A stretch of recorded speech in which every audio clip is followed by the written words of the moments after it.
Where we left off, you guys stormed the offices of the whatchamacallit, of the port town, um 18 port, and you were in the lodge, and you went to the main office for the military to route out any of the individuals, and then you guys went to the I am going to say the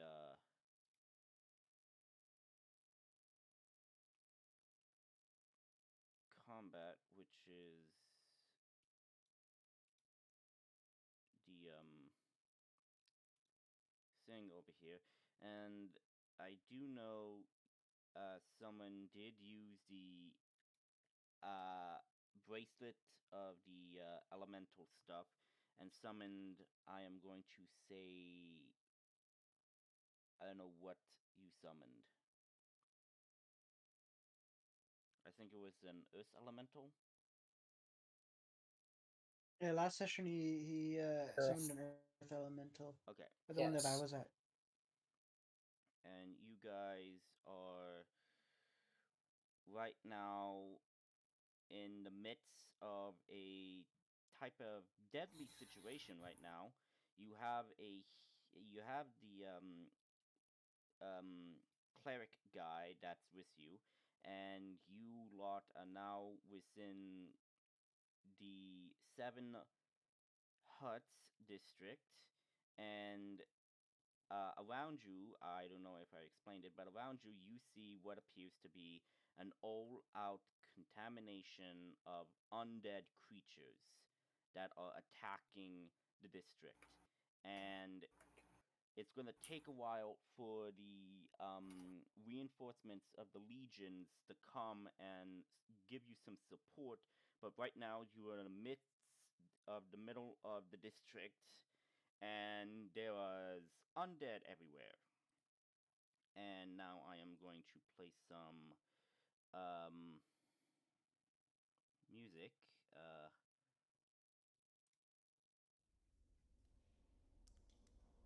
nope, not that. I'm trying to find some. Is this one? Ah, yes, yes. You guys are now facing off against the undead. Um, so yeah. I need you all to roll initiative for me. And let me get the initiative thing at the... Okay, so everybody roll initiative.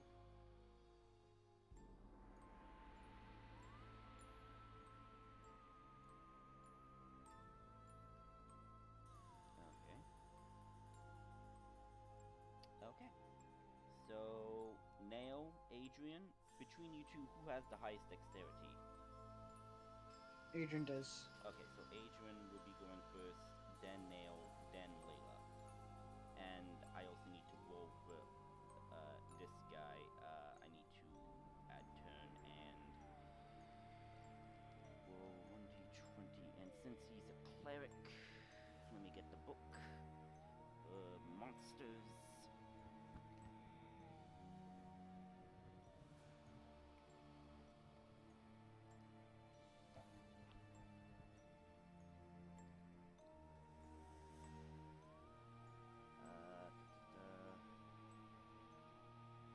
Cleric or priest, I'm thinking, is what he is. Yeah, I'm thinking he's a priest. So yeah, he's a priest. And here's that facility. And okay. So yeah. And your Earth Elemental takes its turn on the same turn as you. And I am going to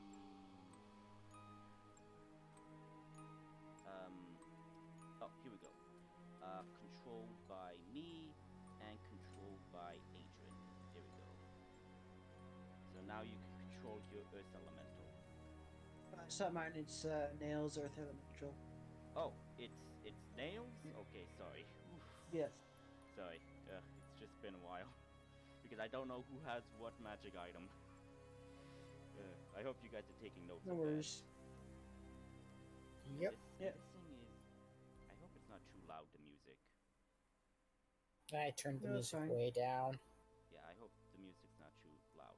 So yeah, you guys are seeing the undead. You see civilians dead all over the place. You hear fights coming from within these buildings. Um, so how I'm gonna do this is what I would call mass combat. So basically, there was no initiatives for all of these individuals. So there's just gonna be one big initiative. Um, and I am just going to place a token. I'm gonna place a token here, and that token is gonna be mine, and basically that's gonna be for my initiative. So I am going to roll the initiative for myself. Okay. Oh, not 1d 121 d20. Hmm. Ugh. Okay. Good to know. So, as you guys arrive, um, you see all hell is loose. Basically, the dead are rising. Everything's happening. Um, Around you, you see some skeletons, some zombies, and everything walking about. And as you are in the middle, you see um, these individuals turn, look at you, and just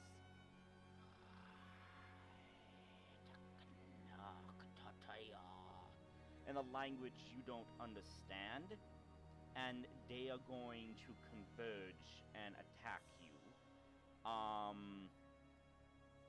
So yeah. Um,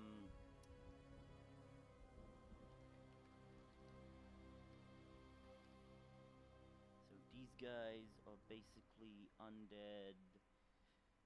Okay, that. And since they're using their weapons, okay, that's gonna be plus that.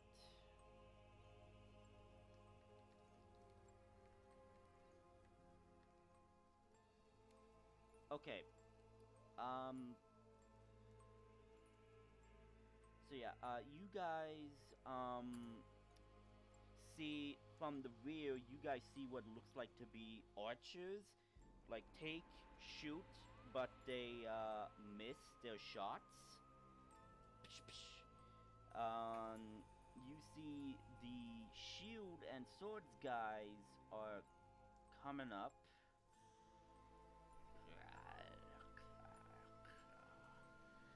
And these zombie guy is coming up to the priest. And you see this guy with the crossbow, he's gonna take a shot. And what you can tell is you might think that the crossbow guy could be the leader. You're not sure. So I just need to find... Here we go.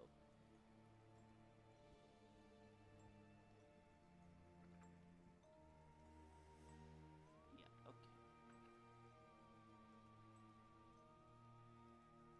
Good to know, good to know. And he misses. But now it's time for the melee guys. Now, since these guys are what I say they are, I am going to buff up their health pool, so it's not going to be too difficult. And not too easy, because I don't want it to be too easy. Okay. So I just need to find the zombie card that I have. Here we go. And that, and that. Okay. So now I have the zombies, I have this. Okay. Good to know. So first off, these skeletons are going to take a hit and swing at Layla and Nail, respectively.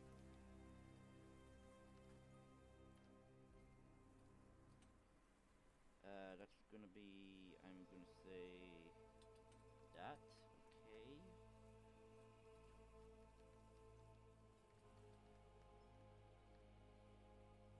okay. Okay, Nail, what's your AC? 16.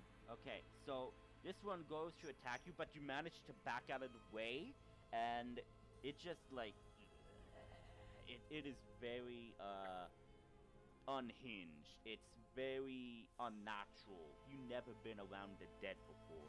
What you are seeing is very disturbing.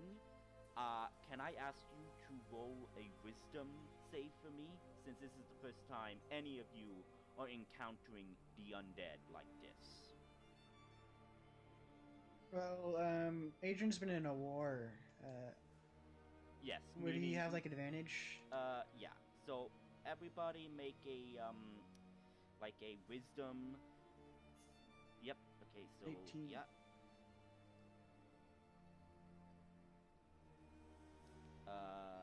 So Ghost is not here, so I could just probably roll for him if I want. Let's see. So it's a straight up roll. No wait. Shit. No, that's not it. There we go. Wisdoms. Okay. Okay. So 8. Okay. Fails. Everybody else succeeds. Okay, so that's good. Also, I should have also checked Layla's AC. Since okay, 11. But knowing Layla, I'm thinking she would probably use one of her spell slots to use. I am going to say maybe shield. I am thinking. Like again, I don't want to. Shield is a reaction spell. Yes. She'd only use it if she's just about to get hit. Yeah. And Yeah. Like the skeleton rolled higher than her normal AC. So I'm thinking like Layla would probably use shield. I don't know because the player is not here, but I am going to roleplay that Layla used her reaction to cast shield. So the attack misses. Now, for the zombie that's attacking the priest, that's gonna be +3 and okay. Okay, misses. Oh, okay. So Layla, Yes. this skeleton in front of you takes a swing at you, and since I know you so well, I thought you were gonna use shield. Correct? Did it save me? Yeah. Fine. I'll let me just mark that down. Or Yeah. did you already mark it down? No, I didn't. So, Okay. so shield grants you how much plus AC? I believe it's 5. +2. Oh, +5. No, it's Plus 5. So yeah, you're untouched by that. So that's gonna be the move for the undead. Adrian, it's your move. and it lasts until your next turn, or your end of the next turn, basically, or the entire round. I mean. Yep. Okay. So we're trying to get to. Are we in front of the warehouse right now, or are we still trying to get to No, there? you're still trying to get there. I would say that if you go probably around this section here, you'll probably get up to the warehouse. But you're This in section? the midst of this kind of like undead assault that is happening. Which section? Over here. I'll mark. Over there? I'll mark my token over here. Well, that's where you need to go. Okay. And these two zombies right here. That is skeletons. The Skeletons. zombie is right here. Trusting that the cleric can handle a zombie himself, since He's a priest. clerics, or since he might have turned undead or whatever, like something like that, or radiant. Yeah. Adrian will run to here. So you're running over there. Okay, so the skeletons guy is gonna have an attack of opportunity when you leave. No, Adrian was right here. Oh. And Yeah. you're gonna Move to here to kill the skeleton on nail. Okay. And he will attack twice with his flame tongue. Okay. Well, speak the command word and attack twice. That's gonna be a hit. Okay, so that's one hit. 23 damage. 23 damage. Yeah. So. Does that kill him?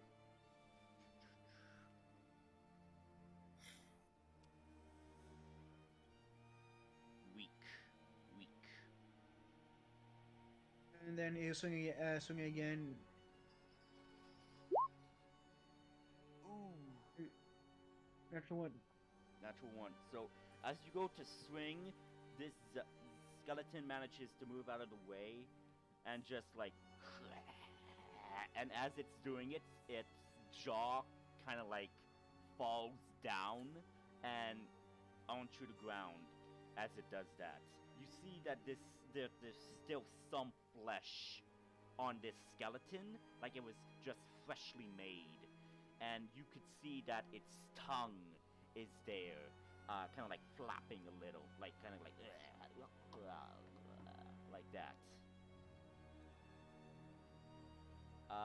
Is that it?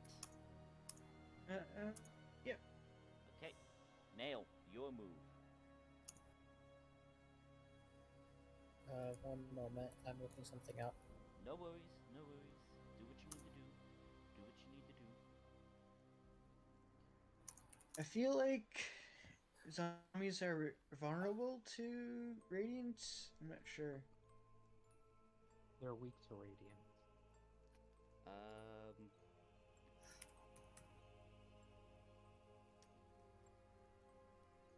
I would say, doesn't technically say anything here on the monster cards. Zombies lose their ability to instantly regenerate if they get hit with radiant damage. Yeah. So yes, there is a condition with the radiant, yes, for the zombie.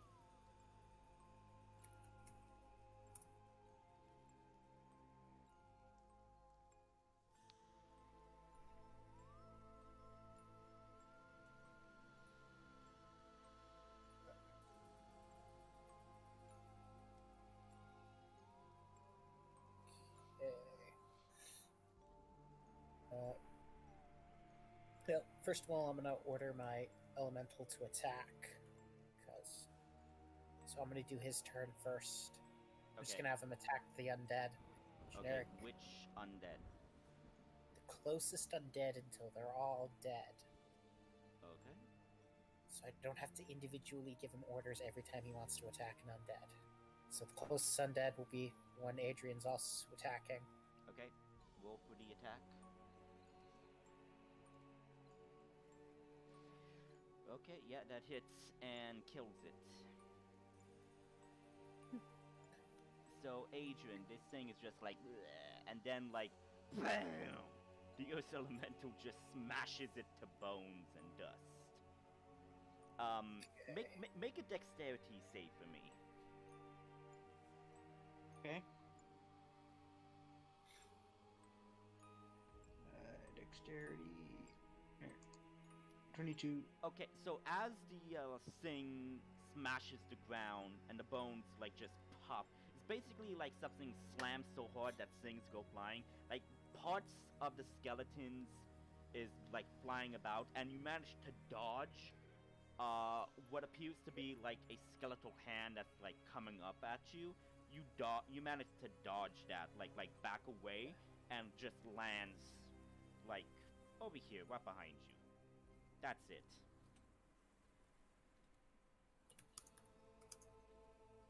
Okay. So with that skeleton being dead, so that's your elemental's turn. What are you going to do?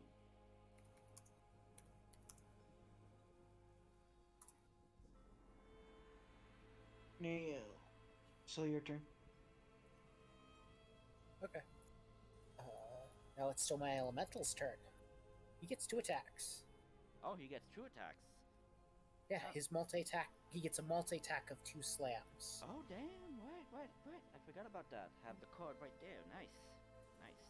And the next closest is this skeleton at 20 feet compared to these ones at 25. Yep. Okay, make the slam. 15. Not bad. Okay. So, let me just calculate that.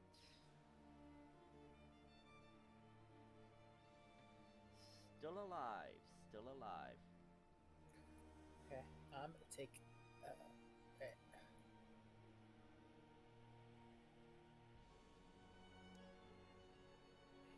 You're going to attack these archers behind you. Oh, no, I was just seeing how close everything was to trying to squish me in the face.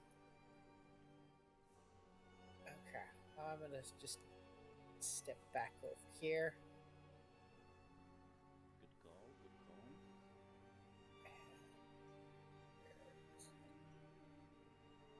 So I'm gonna attack this guy too. Okay, you're gonna attack the same guy? Okay.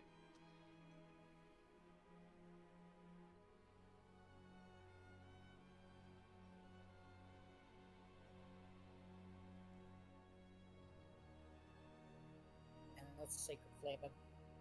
Oh, Sacred Flame. Nice. And has to make a dexterity save.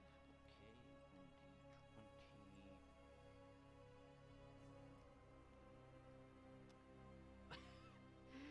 Fails by a lot. So takes 7 radiant damage. Okay.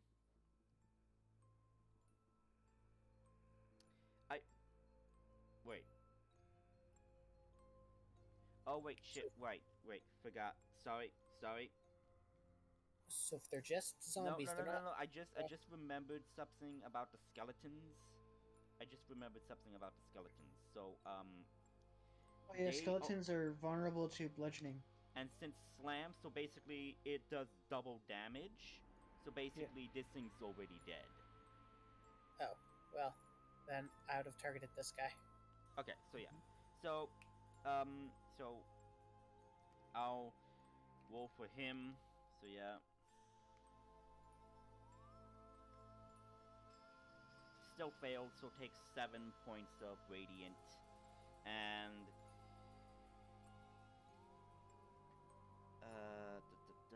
I'm gonna have to read the effect most surely. Of Sacred Flame? No, the zombies' undead fortitude. I'm gonna have to read that a bit more surely. Yeah, it basically states that if the source was, it's 2 types of damage. I know Radiant is one of them. Hits them, no, it's just one. It's just Radiant. If Radiant hits them, they can't regenerate. If damage reduces the zombie to 0 hit points and must make a Constitution save with a DC of +5 to the damage taken, unless the damage is radiant or from a critical hit. On a success, the zombie drops to 1 hit point instead, basically. Yes, there's also another weird interaction with the spell, Chill Touch. Yep. Because technically Chill Touch the damage reduces them to 0 and then they go back up to 1, but Chill Touch prevents you from generating HP. Yep. Mm-hmm. so it's a really weird interaction since technically it would also kill them permanently. Uh-huh. Okay. And that's your turn? Yes. Okay. It's the priest. The priest is going to turn and is going to also use Sacred Flame and is going to make the attack. So it's going to be a DC of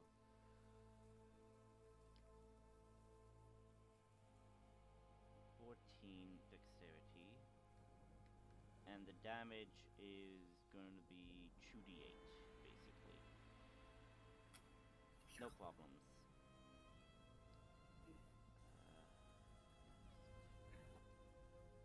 Okay, fails miserably.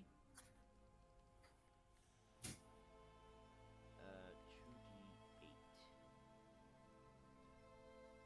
Takes 7 points of damage.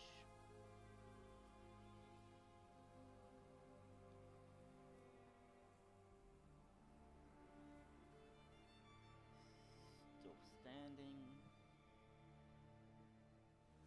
And he is just going to have his shield and just take any barrage that's going to come his way. Next is Layla. Yeah, these skeletons are dead, right? Yes, those 2 skeletons are dead. There's a zombie over here, 2 skeleton archers over here, and what appears to be a skeleton with a crossbow. I'll let Big Guy handle the crossbow. I'm taking out these skeletons with bows and arrows. Okay, you're taking out the archers? Yes. Okay. Skeletons are resistant to piercing damage. Good to know. Hitting them with a firebolt. You're gonna hit them with a fireball? Firebolt. Not fireball. Oh, firebolt. Okay. And I will spend a sorcery point to twin spell. Ooh, twin spell firebolt. Nice. 1, 2.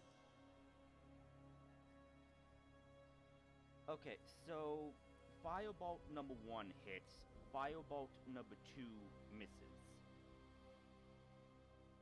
And are you hitting the skeletons separately, or you're just going to hit Separately. separately? Separately, Okay. because that's So- requirement.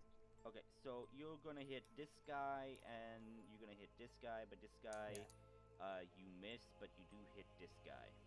Yes. And he takes 6 fire damage. Good to know. Yes. End of turn. End of turn. You're not gonna move. We're kind. You know you're not actually standing on a square. You or the priest are halfway between squares. Oh, shit. Yeah. Which was odd. When you copy and paste things from other sections, they don't appear in squares. They appear wherever you place them.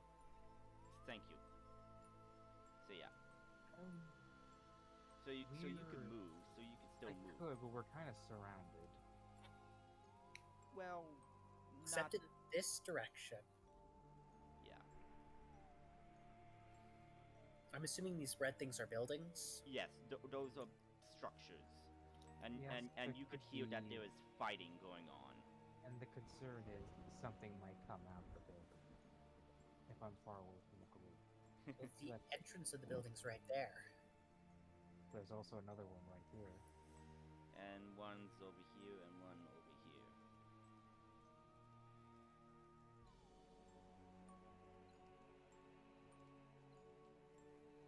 So, I think I'll move a little bit this way. And for Okay. now, that's my turn. Okay. My turn. You guys, I'll remove that in a second. That's his tremor stunts. I wanted to see how big it was. Oh. Okay, I was a little bit confused that I did something. So, no, I added an aura to him. the earth elemental gets a 60-foot tremor sense, so he sees everything that's moving. He could also see things underground, correct? Correct. Good to know. Good to know. I would say, at this point, you all feel a slight vibration. Not a lot, but slightly.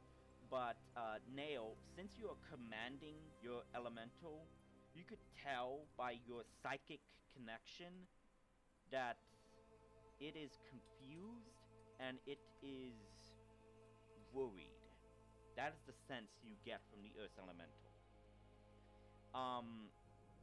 The vibrations cease, but you then hear a blood-scuttling screech as something emerges from the ground, and it emerges right here.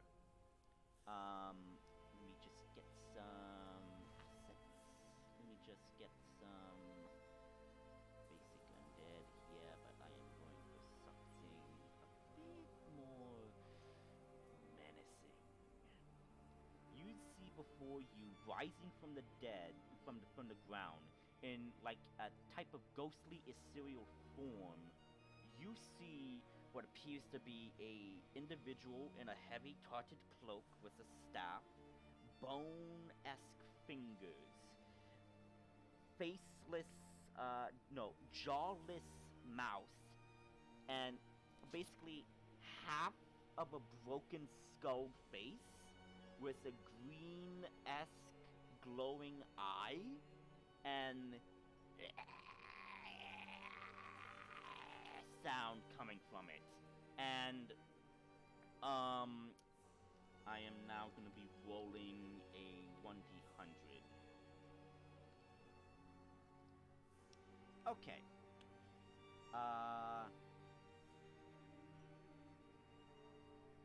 So this thing comes up to ground, does this whole blood-scuttling screech, and that's it. And, now it is the turns of the, enemies here. So the archers are gonna take a shot at, let's see, 1, 2, 3, 4.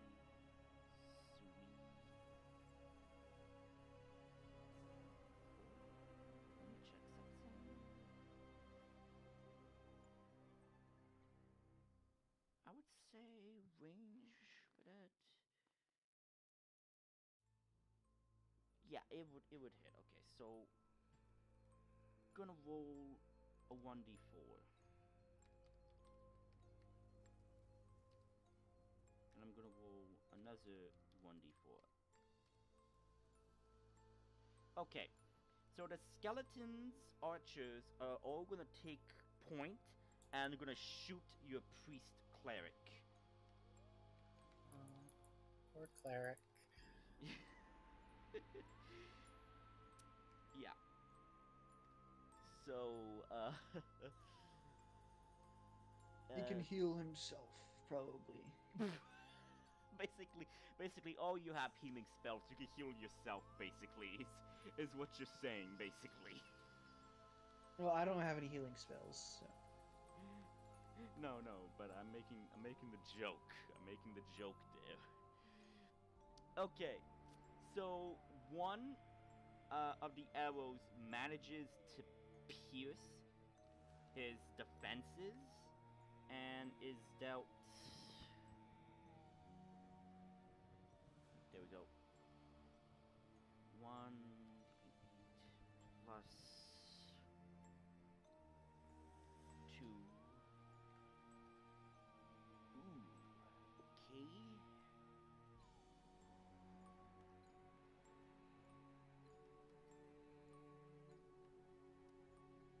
Takes 9 points of damage.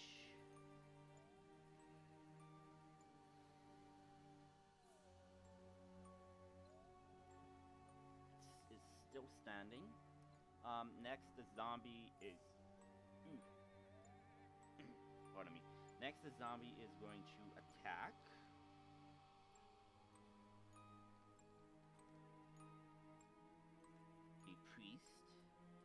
misses. Again, it's trying to like misses. And the archer guy over here with the crossbow, he's gonna take a shot at. Let's see. 1, 2, 3.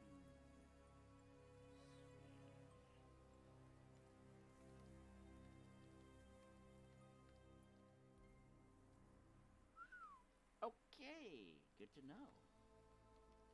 Takes a shot at you, Adrian. Okay.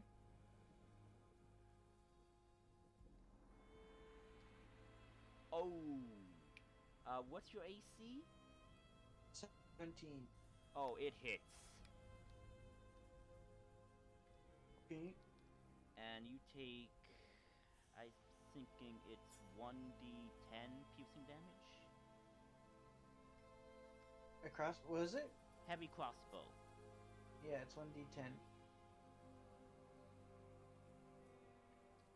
You take 9 piercing damage, as this thing kind of like pierces right through your shoulder and everything, like like that. And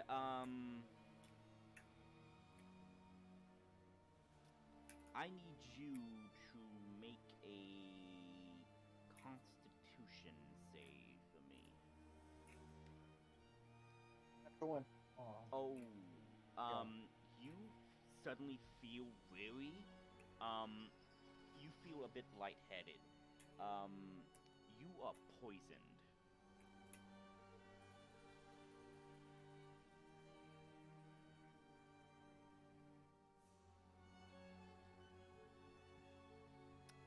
Next in initiative is Adrian. Monsters.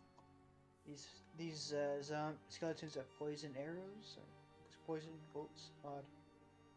Okay.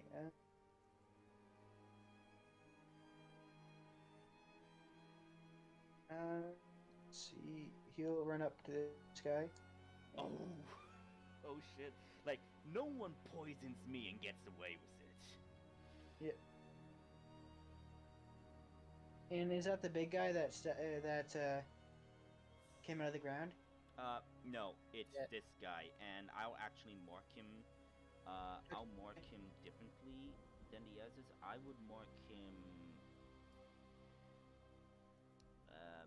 I'm trying to think of a good mark to use, probably for a big bad. Strong.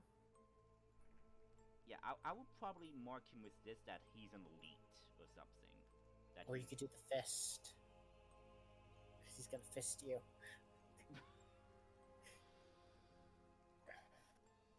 So you know what? Yeah, I'll do that as an elite. Okay.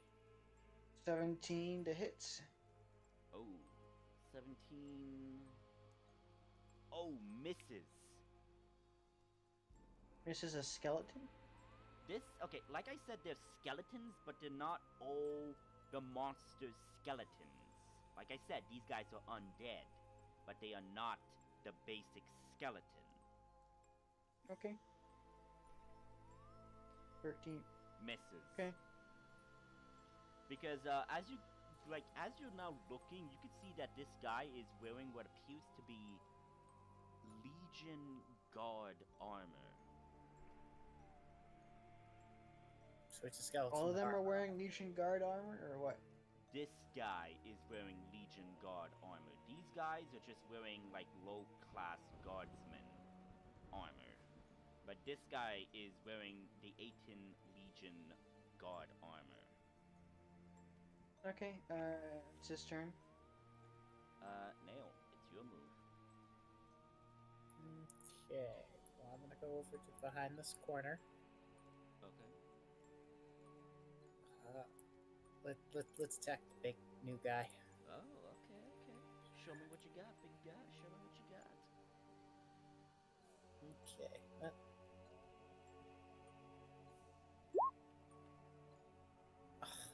Really? So Roll the one. that misses, obviously. So this is guiding bolt, right? Yes. So this is basically a straight line shot, basically, right? Yeah. Okay. Flash of light strikes towards a creature of your choice within range. Make a range spell attack. Okay, and this thing could like pierce through structures, correct? Okay, oh Well- wait, do I get a saving throw for poison since it's end of my turn? Oh yeah. Make a Constitution saving throw, right? Well, I mean, not really. It's not like it's gonna go straight through and hit this guy. It's gonna hit the wall. Okay. 10. 10 succeeds. Okay. The baseline for this poison is 10. So yeah. Okay, got it. So like just psing hits the wall. And that's it. It's your guardian, as I am gonna call him now, your guardian turn. It's your Earth Elemental's turn. What are you gonna do with him?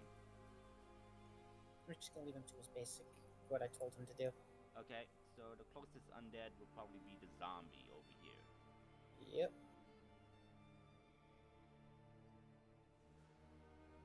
So, do you move him? Yeah, I moved him up one. He has a range of 10 feet. Earth elemental attacks have reach. Oh, damn, shit. Okay, 27 hits, and this guy takes... Oh. 17 bludgeoning damage. And, since this is not radiant, this is perfect. This is perfect. Well, it has to like roll. I think it has to roll something above the damage it takes, something yeah, like that. so 5 plus. yeah, so he has to Like- make a DC 22 to like save and basically I'm pretty sure that's almost impossible. I don't know if they have that much fortitude. it's a Constitution, so we'll see. And do I you mean- consider crit a success or? Okay, so yeah, boom, dead. Okay. And now I would say in the closest, it would probably be the archers or the guy here that Adrian is attacking. Yeah.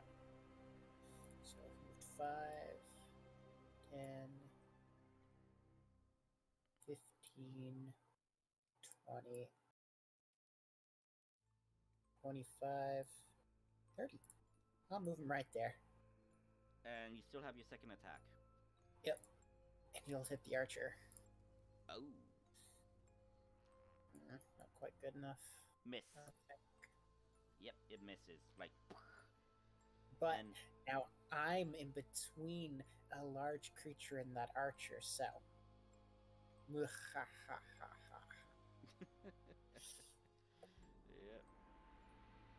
And the other archers have to shoot around a building.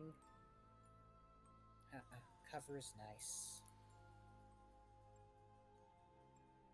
Okay, well, that's my turn. Yep. Okay, it is the priest's turn. So with that guy being dead, this guy is just gonna like move, and is going to basically stick. Wait, he's here, so he has about 30 feet of movement. Pretty sure he tried to fire something at these two up here, Probably. since they shot at him. Yeah. So yeah, he's gonna do Sacred Flame again, and they need to make a Dexterity save.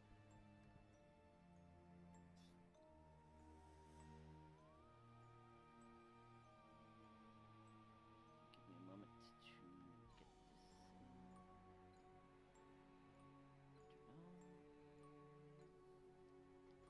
Fails, takes 2d8. Takes 7 points of damage. So that's gonna be 20.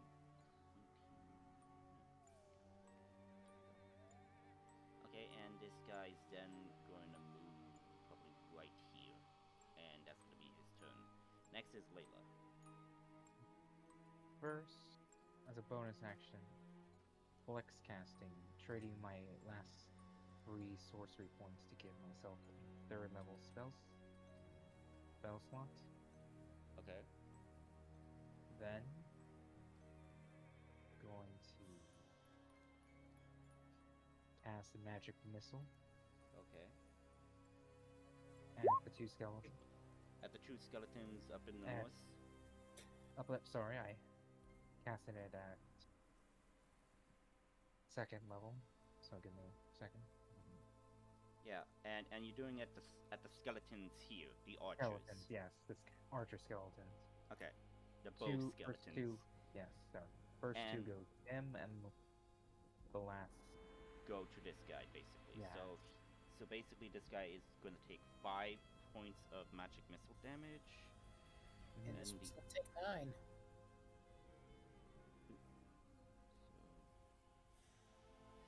So yeah.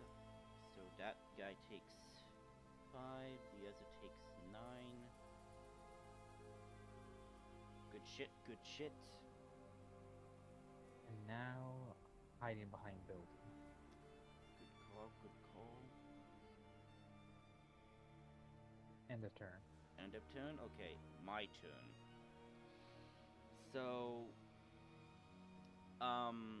you all have been hearing the fighting and everything, and at this point, I would say that you hear, some people are dead, and you see, some individuals coming out of the houses armed and ready to, like, help you to, like, you all out and everything, and, like, they're just, like, armed to the teeth. They're coming out now to assist you and all that.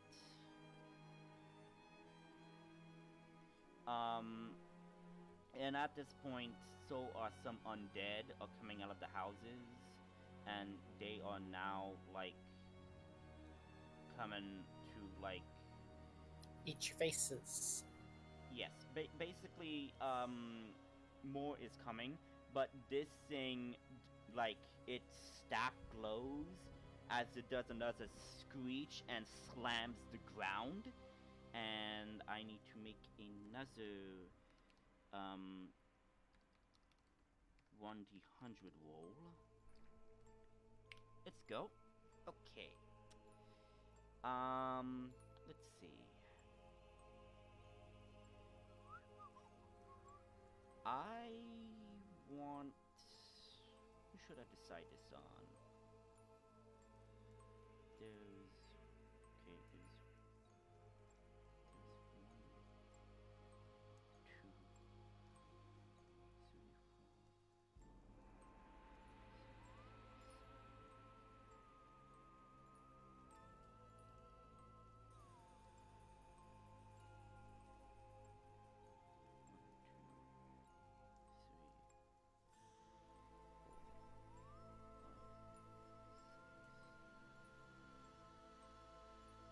Yeah. Adrian? Mhm. Roll for me a 1d6, please. There we go. 1. Okay. This thing screeches loudly, and, just to screw with you all, this individual, rises from the dead, being covered by a type of green aura, and is like a zombie, and it is going to now attack. Apparently this thing just raised the dead.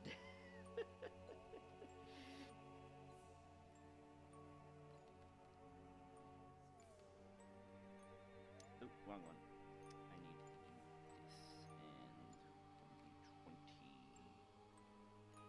do this, and 1d20 plus 3.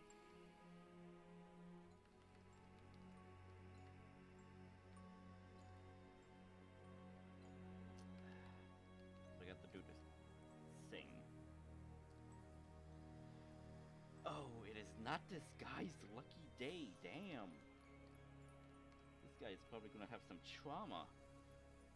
Yeah, he's definitely gonna have some trauma. Damn, this priest is not getting a freaking break.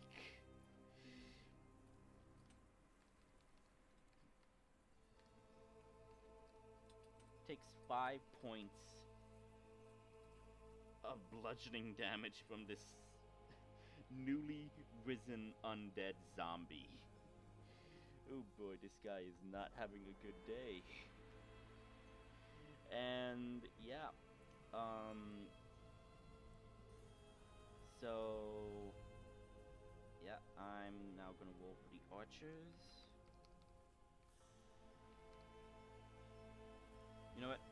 I would say the archers are handling this group and everything, and these undead guys are gonna be handling this group. So they're gonna like charge up there and all of that, and yeah, these two are gonna take an attack. So this guy immediately drops its heavy crossbow and goes for his large greatsword, and he's gonna take a swing at you, Adrian. Okay. And okay, good to know. He's gonna take 2 swings at you because he has multi-attack. What's your AC? 17? Yeah. Okay, one of the strikes hits you. Okay. And you take, I think it was 2d6 for the damage of a great sword? Yep. Yes. 2d6. You take 10 points of slashing damage. And yeah. Roll for me another constitution save, because these guys are kind of infected with some form of disease. You failed, Another 6. and you were poisoned again. Okay. So yeah, this is like a type of disease what these undead are carrying. And so yeah, okay, Nail, I want you to roll for me a wisdom roll. A wisdom roll or a wisdom save? Roll, not save, roll. Check. Now I am just trying to find, ooh, here we go. That's the page that I want.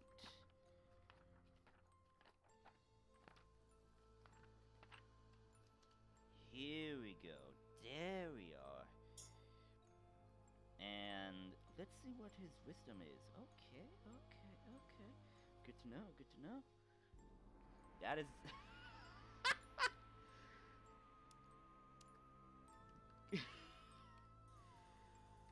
I was thinking that this was gonna be an epic wisdom thing, but okay. Oh jeez. Okay. Nail, you feel your grip of control on your Earth Elemental is being, superseded. Something else is trying to take control and succeeds. And you now see this Earth Elemental glowing with, like, I would say maybe yellow eyes. Like, it's matching the color of its gem. Okay? Now turns to a dark, vibrant green color. The same as this individual. And it gives a twitching roar as it twitches and everything. And slowly turns to Adrian. Mm-hmm. Okay. Adrian, I am sorry for what I'm about to do, but I have to roleplay this, and I have to play this good. So yeah. If I kill you, don't worry, you're not gonna die. You might come back as a zombie. You might. Okay, so 26 and 23.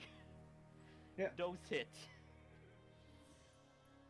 And you take, since those two hit, you take. I'm hoping it's gonna be little damage. I am hoping for not a lot of damage. I am. Oh god. Oh boy, this is gonna be. I'm thinking it's 20 something. 27. 27 points of bludgeoning damage. Are you up? Still up, but barely. Don't worry, Okay, the I'm spoiler test is worked I'm out gonna for mark me. you red as bloody, and so yeah, that's the move. But this now, semi-controlled, um, thing. Now I am now going to put yeah, I'll put this for mind control then. So yeah, now it's your move. Okay, let's see.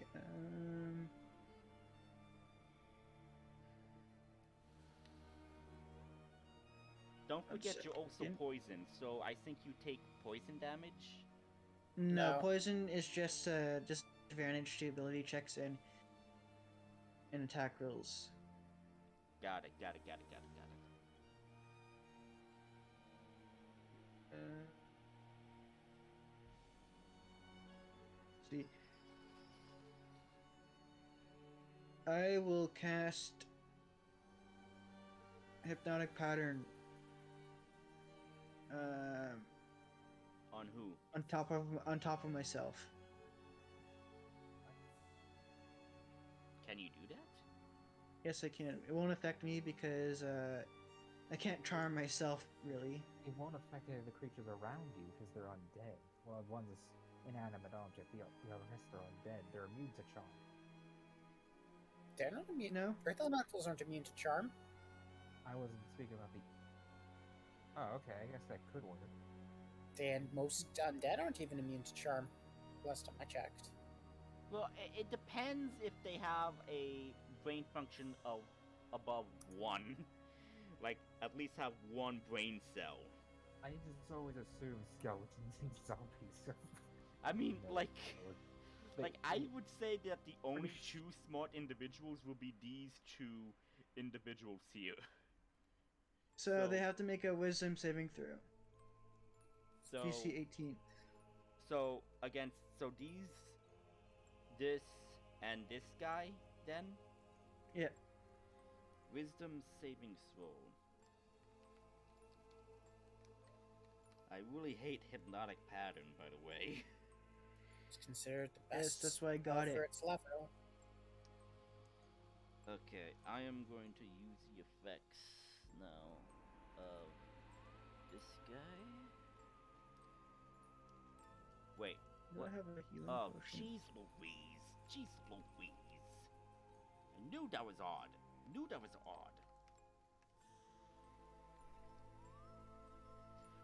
Oh! Okay, what happens if the spell's DC is the same? Does that mean the person succeeds? Yes. I- Saves Oh, only thank goes to you. defender. Thank you. I still get to mess with you guys. Thank you. I don't want this to be too easy. I want this to be a challenge for you all. Respectfully, in a fair type of situation. Okay. Then after that, I'll chug a minor healing potion. Okay, give me a moment.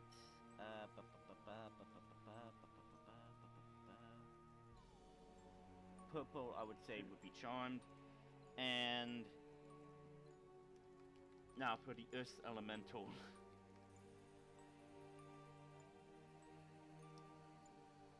How much is a minor healing potion again? Boom. 2d4 plus 2. Yeah. Okay, those,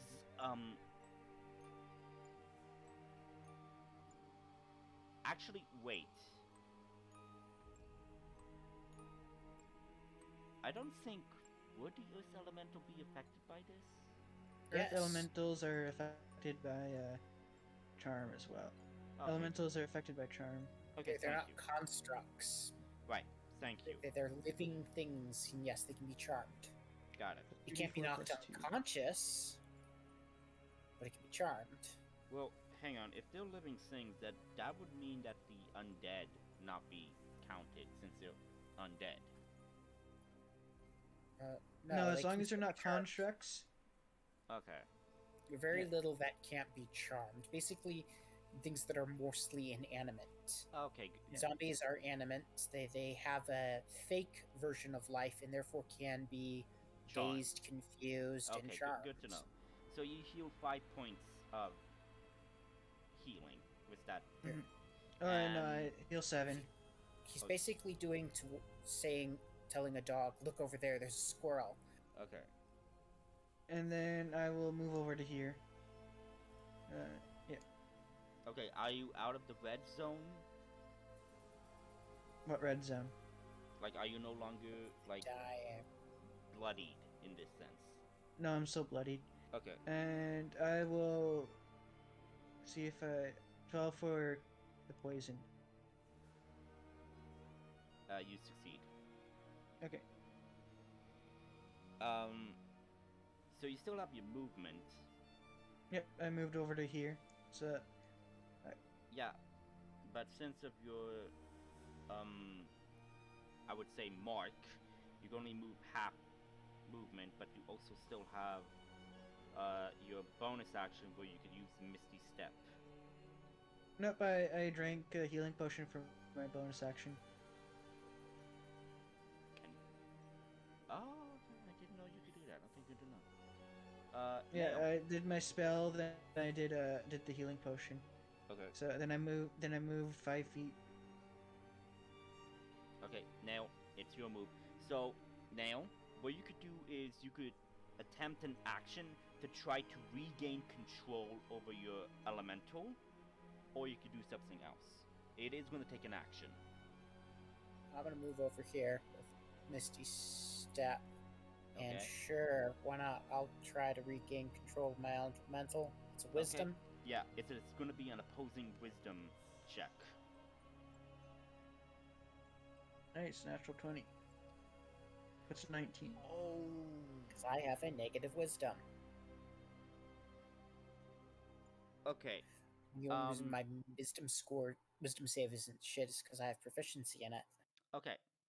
So, this creature also rolled a natural 20 plus 2 to the wisdom. It still has control over the Earth Elemental.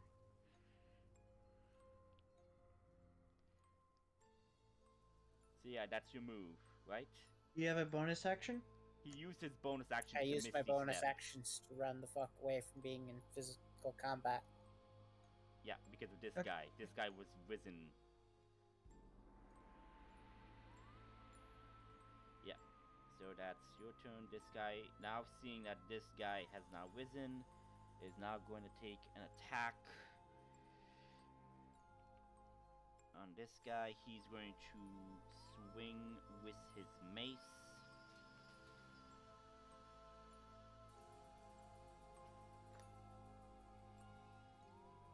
Give me a moment.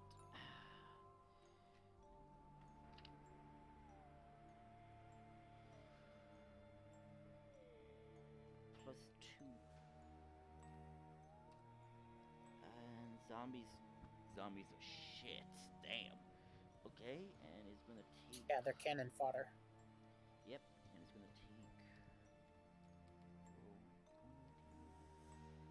6. Takes 4 points of bludgeoning. 8, because they're vulnerable. Zombies Oh, that's are a- not vulnerable to bludgeoning. that's a It's skeleton? Skeletons. Or It's that's a- skeletons. I thought it was a skeleton. No, it's a zombie. There's a difference. There's different types of undead. Skeletons will probably be like old bodies that are turned to bone, while zombies could be fleshly risen. Basically. Okay, good to know. And so that's his main action. What can he do with his bonus?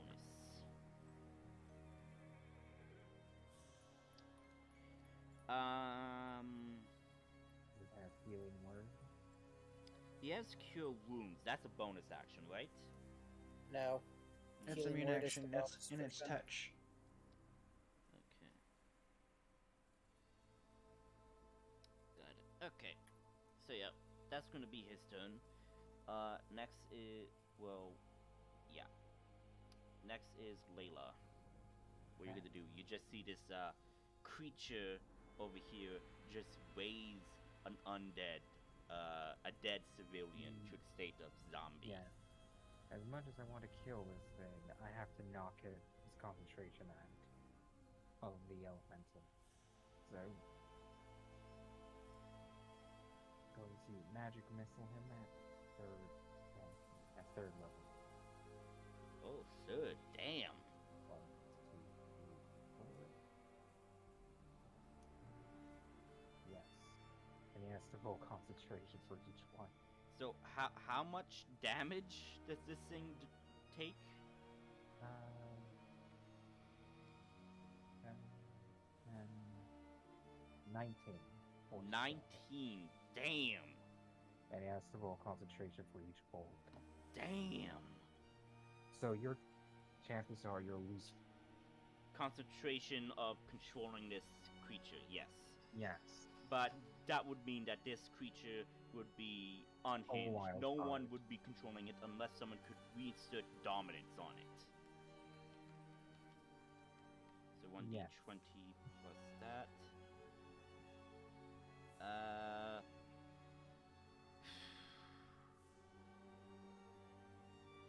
I don't know how...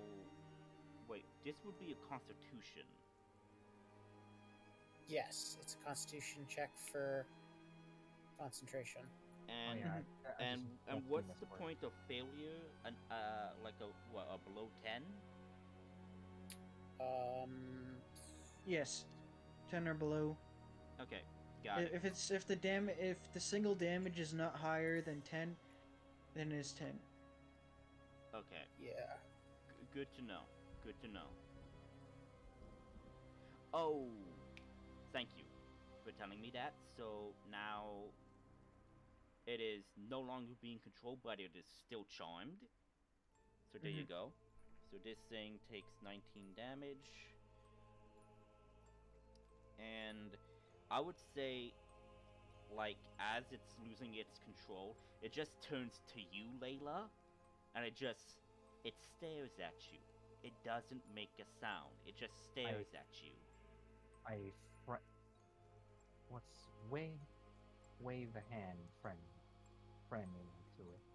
You're just gonna, like, hello. Like wag your fingers at it, like something. Yeah. Okay, good to know. And that's your move? Yes. Okay, good to know. As combat is raging,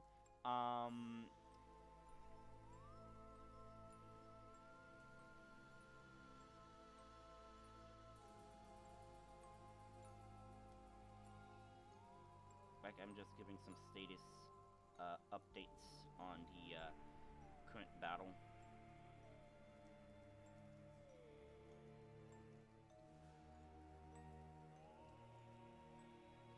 This is all happening in the background, so it's happening in their own time.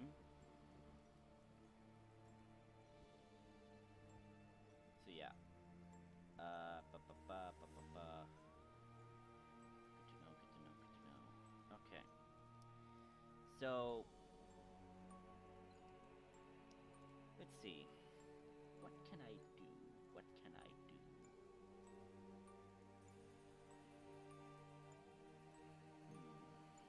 Let's see what this thing can do. Okay, good to know.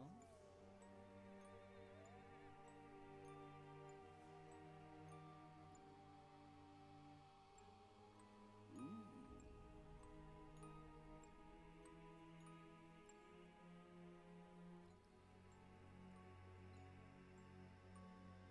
Within 10 feet.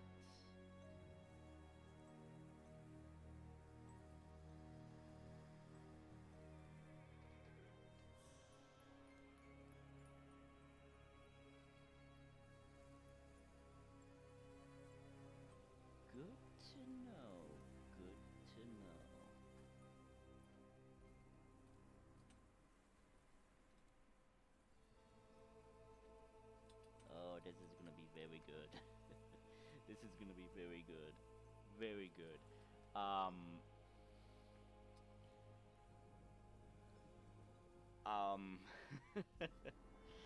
I'm about to do something evil, guys. I'm gonna do something evil.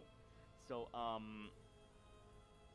this thing just looks at this priest, just points a finger, an outstretched finger, as you see crackles of green energy and start to emit from this thing, and let me just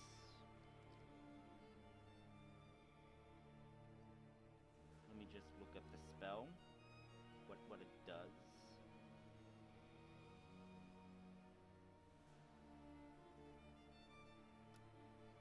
Is it Ray of Sickness? It is not. You can make an Disintegration is. It is. It's Disintegration at 5th level? Yep, it's a 5th. No, it's a 6th level. It's a 6th level spell. So Yeah, 6th level spell is like only people with only like wizards at like 10th or 14th okay, level. dexterity saving throw. On fail, the target takes 10d6 plus force. If this damage reduces, it is disintegrated. Oh, this is gonna be badass. Okay, good. I want to make this thing a sweat. I want to make this thing a sweat. So, the priest has, I'm thinking, 0 dexterity. Oh, that is good. Well, the priest Fails. is no more. Fails. Takes 1d10 plus 40. I'm thinking it's 40. No, 10d6. 10d6 plus 40. Here we go. Yeah, it can easily do 100 damage.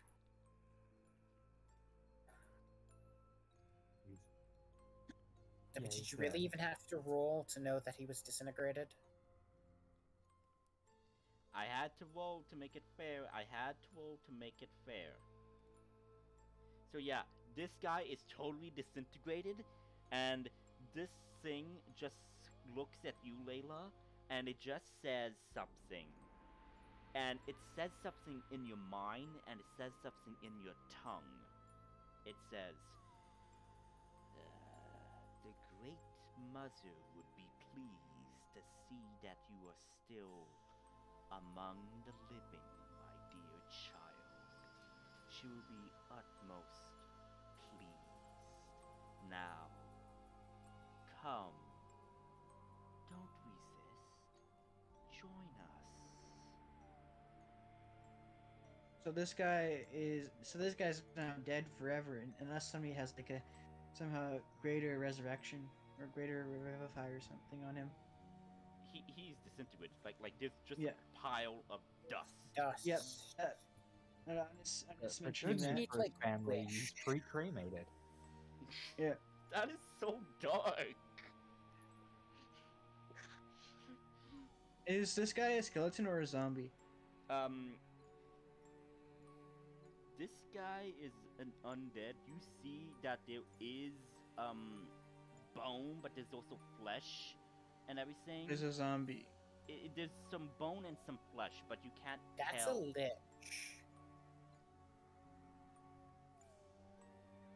Yeah, I'm guessing he's a lich, but... My turn? I was not done. Do these guys, the ones that are charmed, they are allowed to make another roll to see if they can break the charm, right? No. Nope. Okay. They need to receive damage. Okay, so then there's still this guy's turn, and this guy is going to attack you. So this zombie is going to attack you, Layla. And okay. Hits for 19. How much did he hit? He hit by 19. That's the attack. Oh. Okay. Roll the And damage. you take 7 points of slam damage, bludgeoning damage. And you did hear what this thing said in your mind, right? Yes. Good. I wanted you to hear that. Spell it back in its mind. Your mother's a bitch. And continue. Yeah. So Adrian, it's your move. What are you gonna do? Okay, Adrian moves to here. Mm-hmm. Let's see.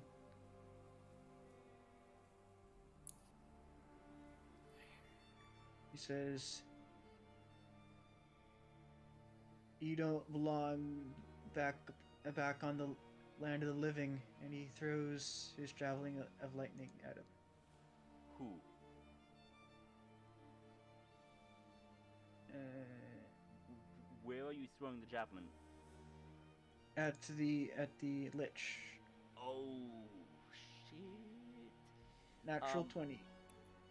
Do you have advantage? He was hiding behind this guy.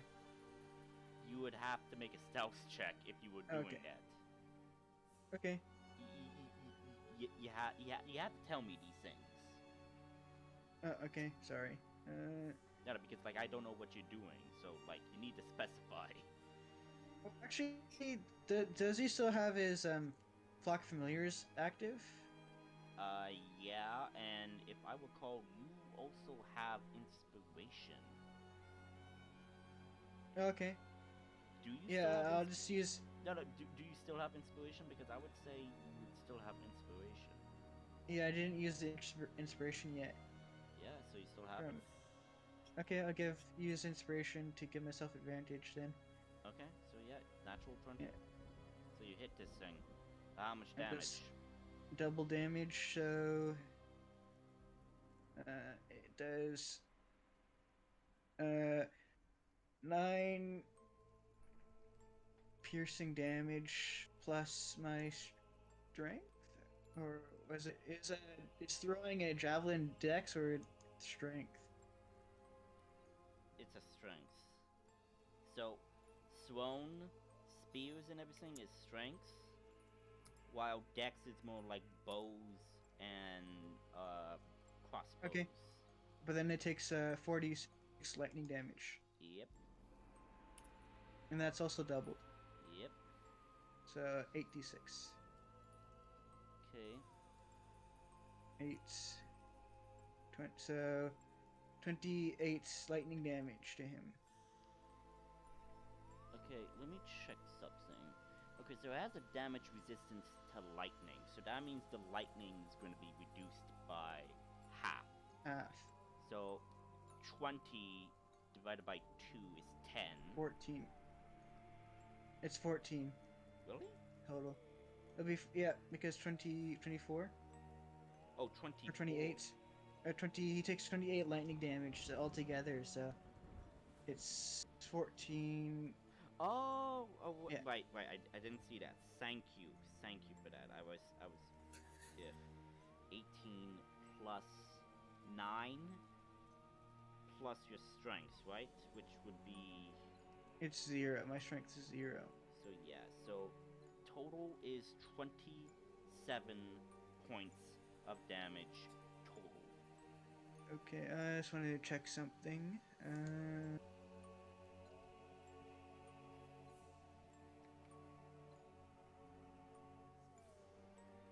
Okay, that's his turn. Okay. Actually, he still has his bonus action. Yeah, you still He'll have your chug bonus. another. Yeah, he will You're chug chugging innocent another. potion? Okay. Yeah. Okay, you do that. That's his last minor healing potion, I think. Okay. 2d4. Ooh, nice max. So 10. Nice. He's still looking bloodied though. Okay. So you And throw. he You still has his throw- movement. Yeah, you still have your movement. So you throw at this thing, strike it right in the backside, and turns to look at you, and you're moving and everything. So it just sees where you are now. Mhm. So that's your move. And you're gonna try to hide behind this guy? Yeah. So he is this right here. So 5. So that's 10. He can move another 5 feet back. There we go. And are you attempting to hide or? You can't really hide behind people. Yeah. Okay. So that's your move. Mhm. Okay. Nail. So I'm technically not concentrating anymore, right? Since I'm not in control. So of so this basically, elemental. this guy has no concentration. You have no control over this thing. It is charmed. So And I'm not unable to. concentrating on it. So you either. want to take the opportunity to see if you can regain control of No. the creature. No, I'm no longer concentrating though. Technically, right? You're no longer trying to vie for control over this thing. That's what you've been trying to do. Yeah. I think your but I'm no concentration is longer- to keep it in this plane. No, because if you lose concentration, it just goes berserk. Exactly. So I'm no longer concentrating on it. I have my concentration slots available to use for other spells. Exactly, but as soon as the charm of this thing drops, it's gonna go berserk. Correct. Attacking the first thing that attacks it, and in extension of that order until it disappears into the ether after an hour of it was being summoned. Wait. Wait, since... Wait. It only lasts an hour. The And then summoning, it goes back into the void. Yeah. then that means it would not have been there to help you for the fight. It's been an hour. It took us an hour to get from one side of the town to the other. It took like a couple of hours, yeah. But why would it take a couple of hours if we were rushing very quickly? Still, to get from the lodge to the Heathen district, it's not gonna be easy. It will take like a couple of hours, like 2, maybe Okay. 3. What?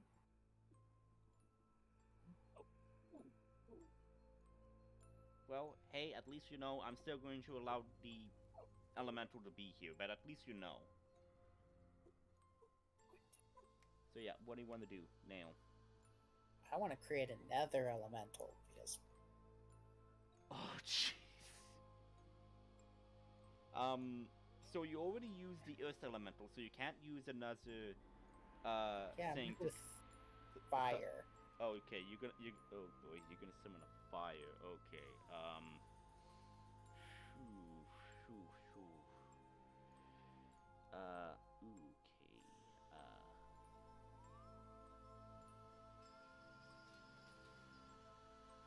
give me a moment,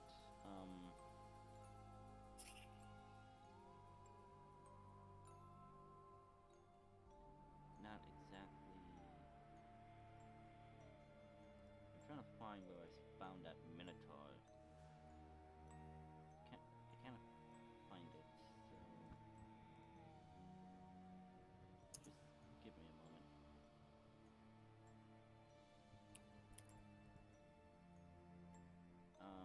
Is it...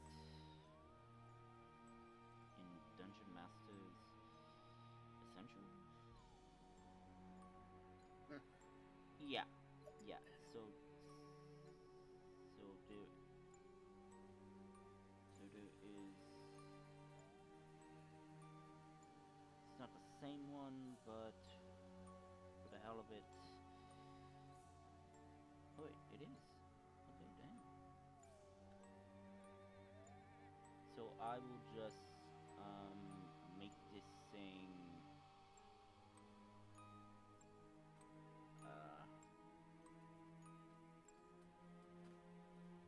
Okay, I'll make this thing red, and this thing is yellow to match the thing, so you know. Okay, so where do you summon the elemental?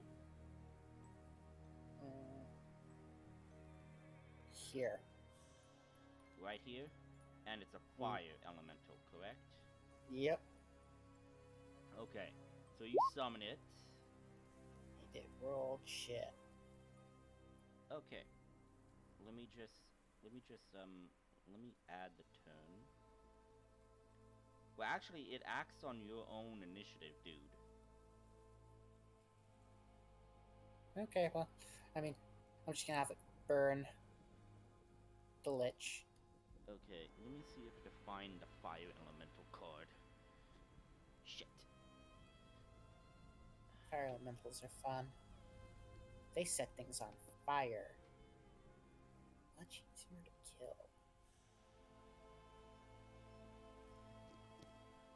Give me a moment. Give me a moment. Looking for it.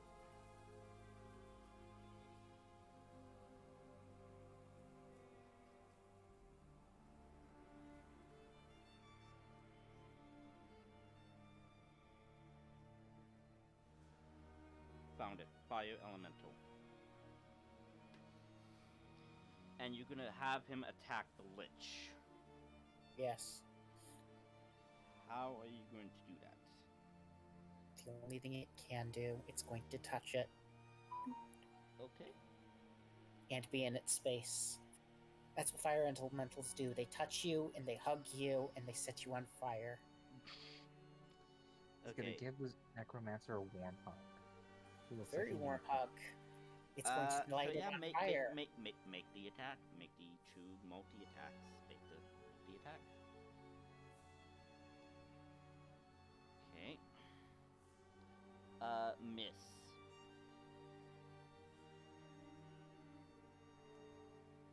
Well, it's still going to move through its space to the other side.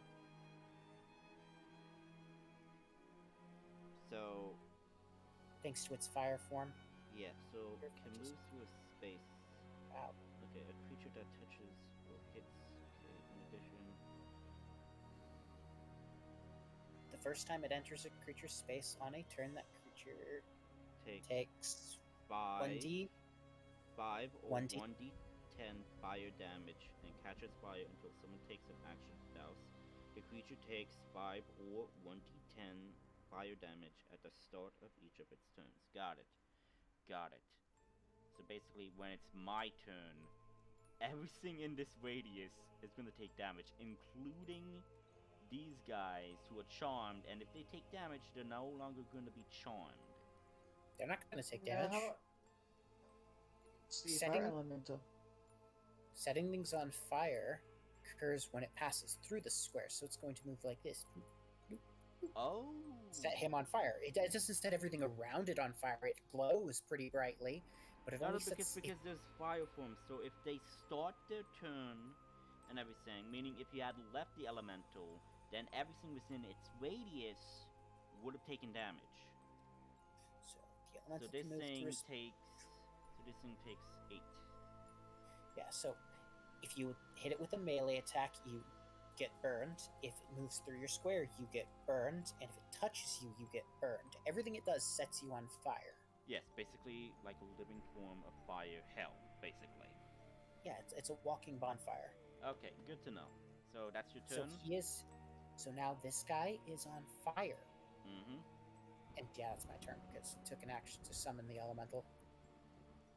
You're not going to do anything for your bonus? Sure, I'll do something for my bonus. Features.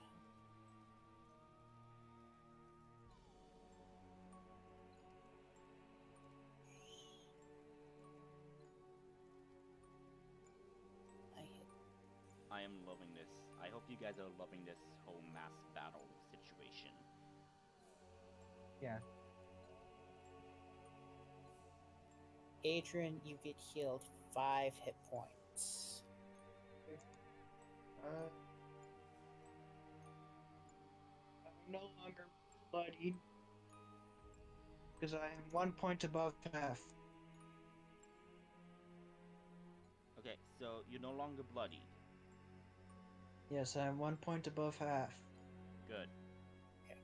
Yeah, the way fire elementals work is they just move around the battlefield, setting everything on fire, typically. Okay, good to know. So that's your move? Yep. Okay, Layla. I'm hiding back behind my building. Going to cast Magic Missile at 3rd level again. Okay, on who? On The necromancer. This guy. Okay, good. It's now on fire. 1, 2, 3, 4, 5. Jeez. And 1, 2, 3, 4, 5. Okay. 20 damage total. What? 20 damage total for magic missile. Yeah. 20? 20. Yep. Good to know.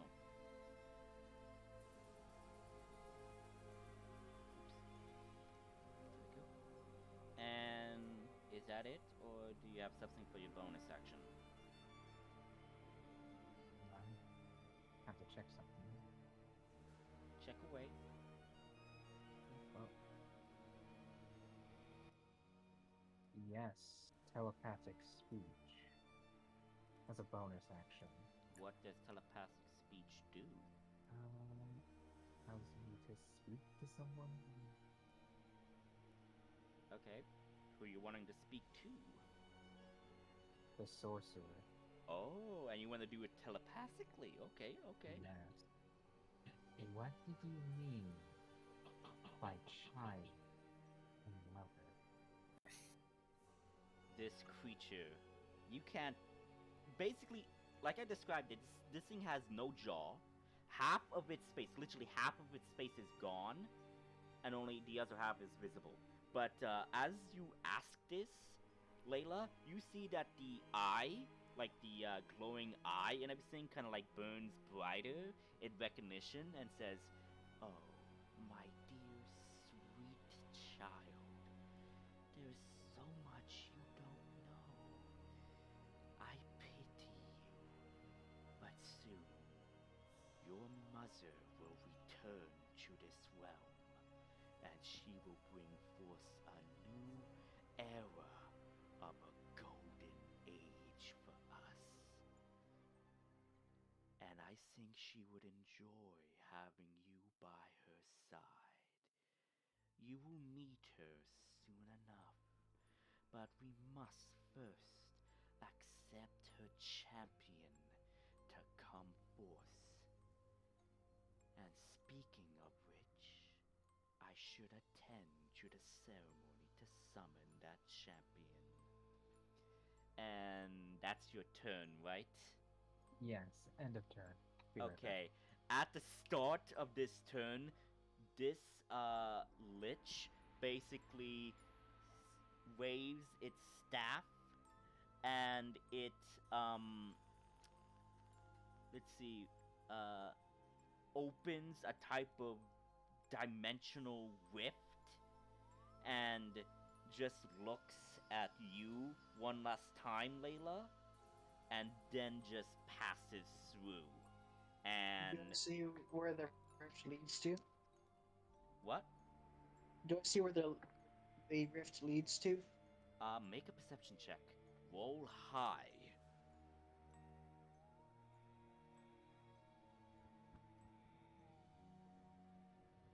18. Okay. I would say in the split second you see before this lich passes through, you manage to see something, and it is familiar. You see what appears to have been an altar and an archway littered with undead corpses and everything. You remember that this is the basement beneath that warehouse. And this individual is hang on. I want to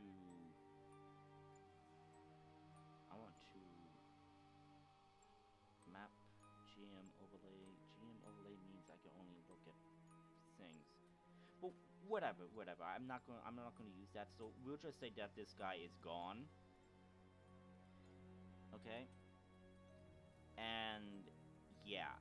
Next, I would say that this creature here is then going to still attack you, Layla. Alright. And as it's attacking you, it's making a distorted tone of speech. You could make a I'm thinking, would it be an intelligence or a wisdom check to see if you could try to decipher what it's trying to say?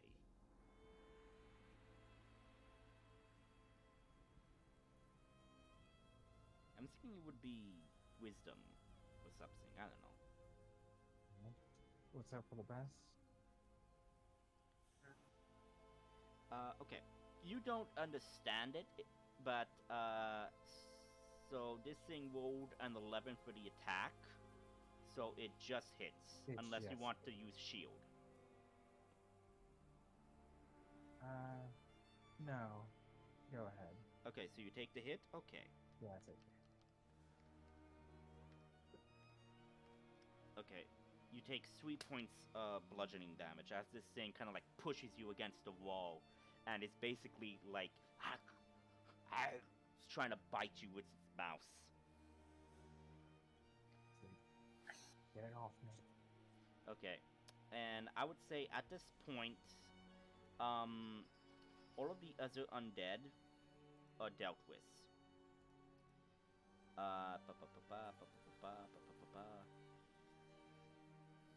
This one. No, this guy is still engaged with you. I'm talking about the other undead that the other NPCs here are fighting. So like I said, this battle, the other battle, is happening between them, while I'm focusing on your battle. But I am making rolls and everything and checks on them to see if they're succeeding or not.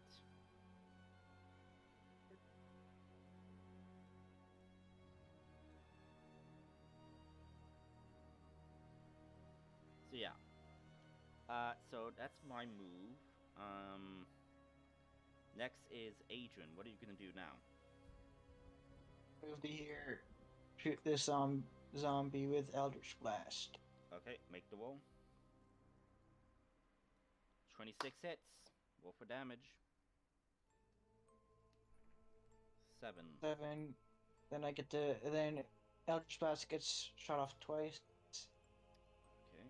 23 hits. So 14 damage total. 14. Yep. Oh, shit, sorry. Okay.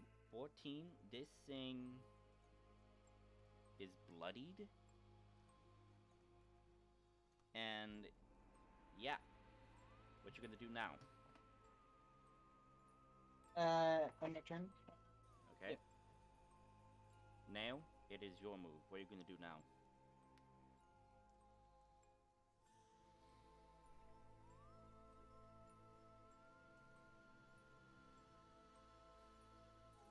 The Sacred Flame bloodied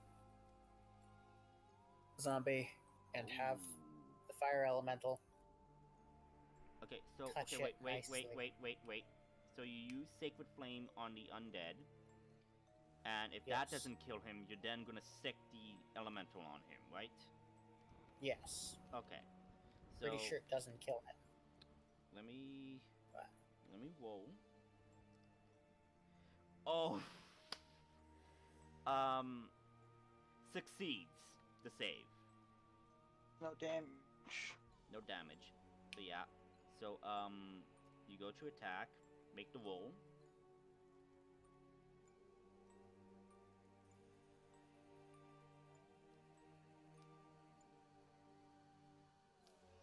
Wow. Okay. You basically burned this thing to a torch, and it's now dead, completely and utterly dead. It is dead. Boom. Done. So should we just leave these guys here? Hey, you guys are in charge of doing this. I'm just telling you. Oh no, I'm asking the party. Oh, your elemental will disappear at some point. But I don't know about the undead guy. We're gonna have to. Just gang up on him then. Yes, let's kill the undead. okay. So Nail, that's your move, right? Yeah. Adrian, you can't move back. It's not your I turn. thought it was free movement. Okay. Yeah. Layla, it's your move. Actually, I say, I say we all hold our actions to do a combined attack. I'll be the signal.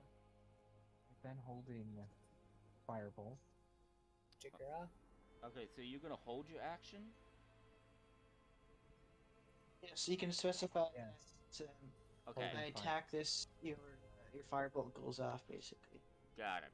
Got it, got it, got it. Okay. My turn.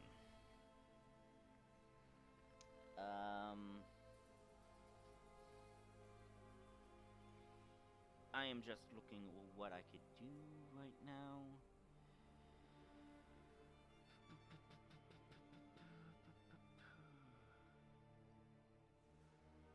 Actually, nail could be the trigger since he goes last. It's up to you guys. Yeah. Okay. At this point, this creature, so if anything tries to attack it, the charm wears off. If you hit it and if it takes damage, it wears off. Okay, but what if someone tries to dominate it? It's still charmed. Got it. Got it. Just wanting to understand the limits of charm right now.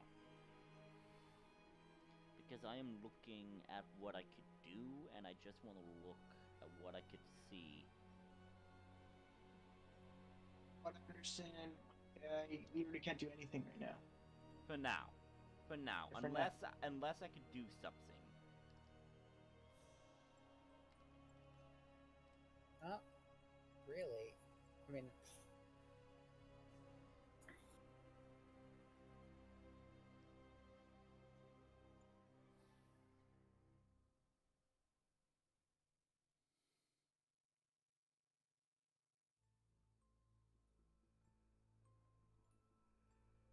Good to know. Good to know.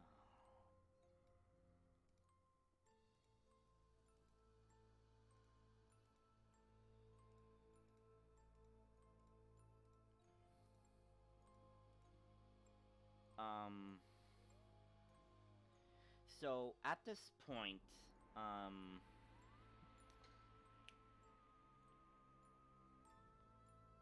yeah. At this point, something happens.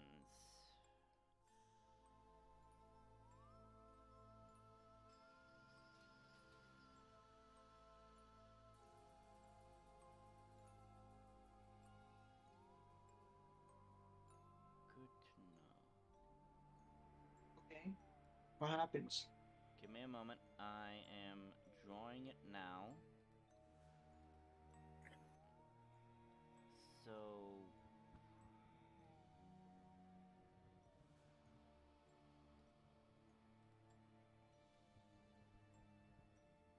I'm thinking that's correct. Nope. Okay, so it needs to be a bit wider. Good to know. Good to know. So kind of like right around here, right around here, and right around here. Good to know. So out of nowhere, a type of fog envelops the area, and that's what happens. Where's the fog coming from? Make a perception check to see if you could recognize where the fog came from.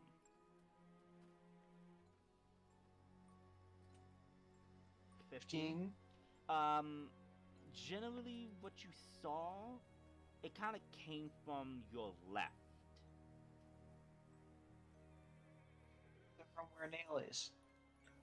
Okay, and since these guys are also on their own turn, they would have to make a save. So they have to make a Constitution save. 1d8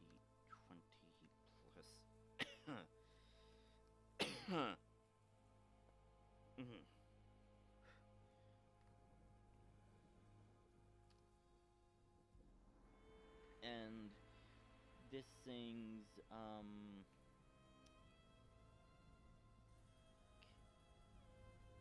Ooh, okay. So this thing fails and takes how much damage? Got it.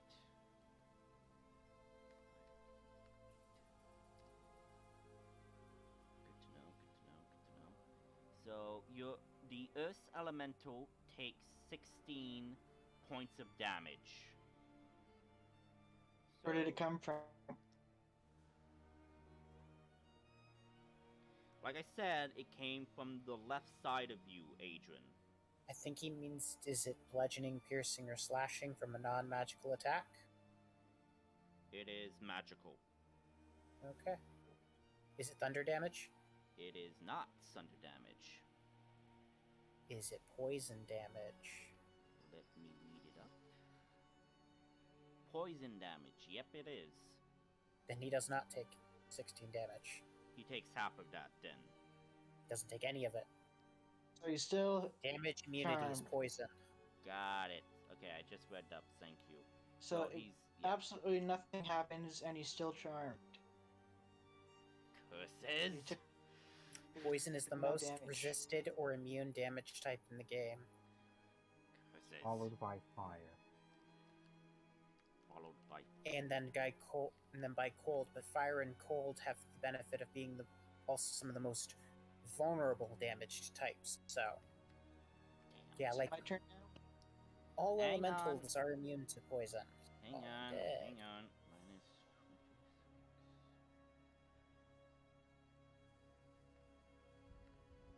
Okay, this guy is no longer charmed.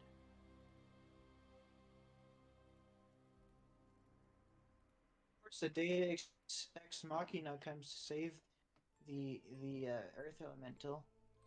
And How do they not? How do these people know the Earth Elemental is actually looking for us? They know it's not. They know it's not an ally. this Are they thing attacking it? is now going to Wait, is this guy a skeleton? skeleton, yes, but he's not a skeleton. He's an undead knight, basically. So he doesn't gain the standard undead's immunity to poison. Yes, he does, actually. Damn it! Poison is literally the worst damage type. All undead, all I constructs, and hate all. this! Okay, whatever, elementals whatever, are, yeah. whatever, okay, whatever. The thing is there regardless. Okay, Adrian, you are literally within said radius. You need to make a... I'm thinking... Yes, it's a Constitution saving throw. Swear to God.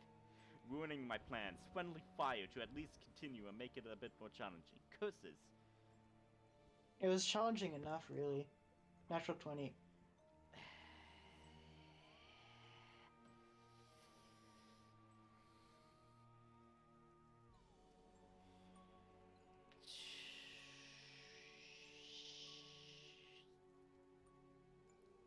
Your turn.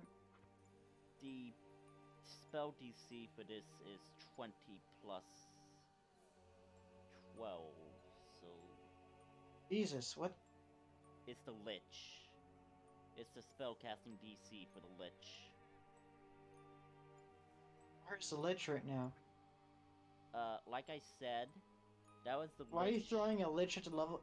Why are you throwing a 20 plus 12 DC at a level 5 party?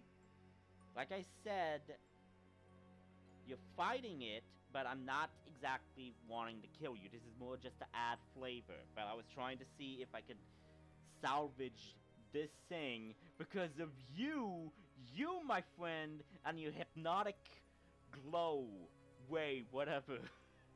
Because that is the bane of my existence right now. But yeah, whatever. So I would say you succeed because you rolled a natural 20. You've succeeded the save. I'm not gonna be evil. You succeeded. So you're on your turn. What are you gonna do?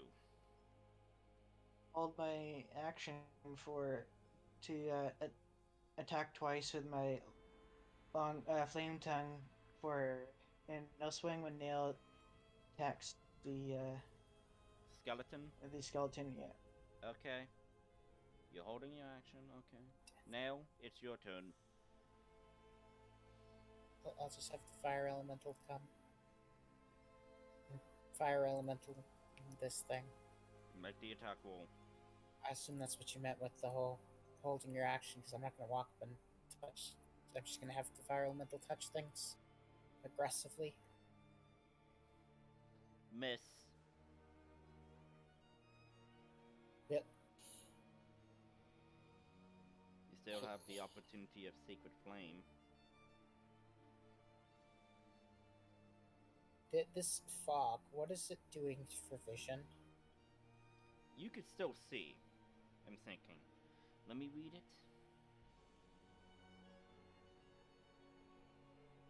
This is kill cloud, isn't it? Cloud kill, basically, yes. So you can still see.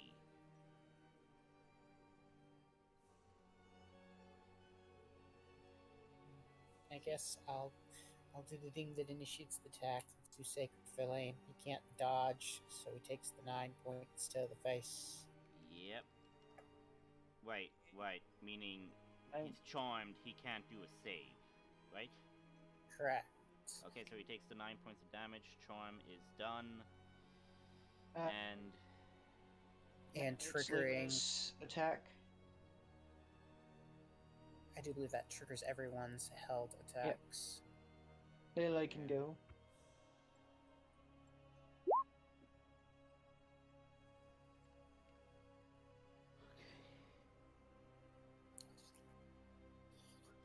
So, okay, so 9 minus 19. Okay. Layla, Yes. you rolled. Okay, that. Adrian, make your roll, please, for the attack. Okay. Do I get flanking because of the fire elemental? Yes, since it's technically your ally, yes. Okay. So I get super advantage. Yep. Let's see, natural 20. Yep. And because I rolled a natural 20, I will use Eldritch Smite Okay. and insta kill it, basically. Basically, it's dead. Yep. So I do. Let's see. So.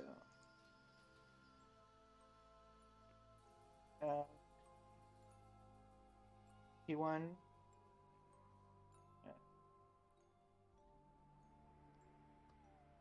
40. Yeah, it's dead. It's dead. It's basically using Okay. the knight's HP pool. It's 52. You basically overkill it. Okay. So yeah, that happens. I won't use Eldritch Smite. Yeah. So yeah. So Nail, that's your turn. I would say that at this point, all of you hears a magical crackle of a rift opening and disappearing, basically coming from this house of a building.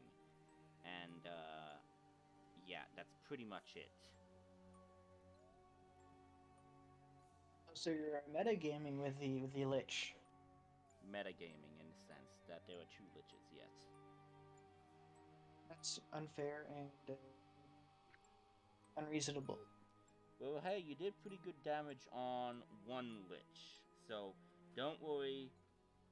You're still gonna have basically fighting the liches, but they're gonna be at least lower health pools than their max. So yeah. Let's move on to the Warehouse of Doom. Yep. So boop. I'll just leave the Earth Elemental to do whatever it's going to do. As long as nobody attacks it, it should be good, right? Right? Yeah. I mean, Yeah, it's for the next uncontrolled, minute. but it's not going to.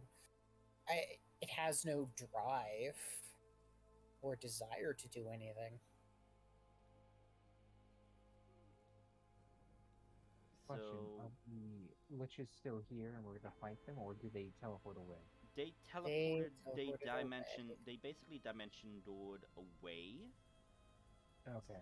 So yeah, you're not fighting them, but you will fight them later on, and they're still gonna be at their original health pool. Not current health pool. Sorry, current health pool. So you guys Okay, they don't keep rush. Yeah, you guys rush your way to the warehouse. Needing to find said warehouse. I do mention to the group, I was having a telepathic chat with the lich. He threw insults at each other, but he did mention something unnerving. He mentioned they have a champion, or they're summoning one. Probably that thing that brings Ragnarok or whatever that's called, Adrian says. Okay. Probably. There we go. Moving you guys there. Still have your elemental with you. Because it's not been an hour. And we'll keep. Yeah, when we're getting close, Adrian will cast Yeah. Yeah, there's get this onto himself. Yeah, so basically these guys are dead. These guys are dead. Basically, yeah, I'm just clearing house. So yeah, go ahead. So you guys see that the door here is open, busted open. And you're not hearing any sounds. You do hear sounds, but it's screams coming off in the distance away from this warehouse. What do you do? Let's try to. I know. Follow me. I know where the base. Where we need to go to the basement. How much of your health do you have left? Wait. Yeah. Adrian? Since I casted Armor of Aegis on myself, I have 26 regular hit points left, and 15 temporary hit points, and my maximum's 50. I think you're good. I'll give myself my final health potion.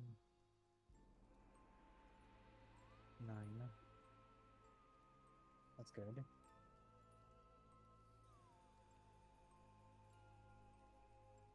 Okay. Okay, so I'll lead them to the door underneath the stairs. So yeah, well, one, you first need to make your way through here. Because like I said, you can't exactly go rushing in like that. You can't like, oh, bycock and everything. So you don't want to stay here. Yeah, basically like that. So as you go in to the mini courtyard, you see dead bodies. You then see the door here ajar, and you see the dead people that were guarding this warehouse is dead. And as you look, and you actually see that half of them are basically torn asunder, and their entrails are like all over the place. Is this a window? Yes, that is a window. Is it smashed at all? Yeah, it's smashed. Okay. It appears that all of the undead. It appears all of the undead that is attacking the district originated. So they all came piling out of this kind of door. Send your familiar in. Give us a scout.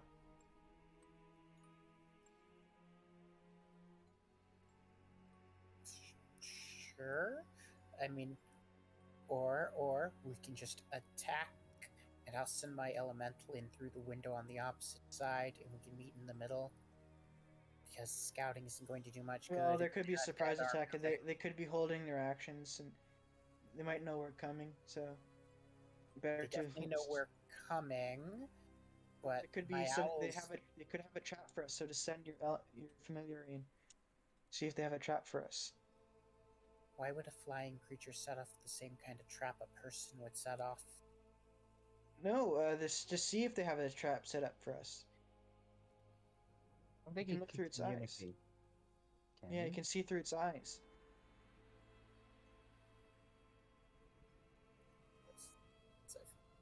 Fine, fine. I'll send my owl through the gap to see what's inside waiting for us at the dying Through the nest. door. Okay, give me a moment. Either way. You're being too headstrong, whatever, or reckless. Give me a moment.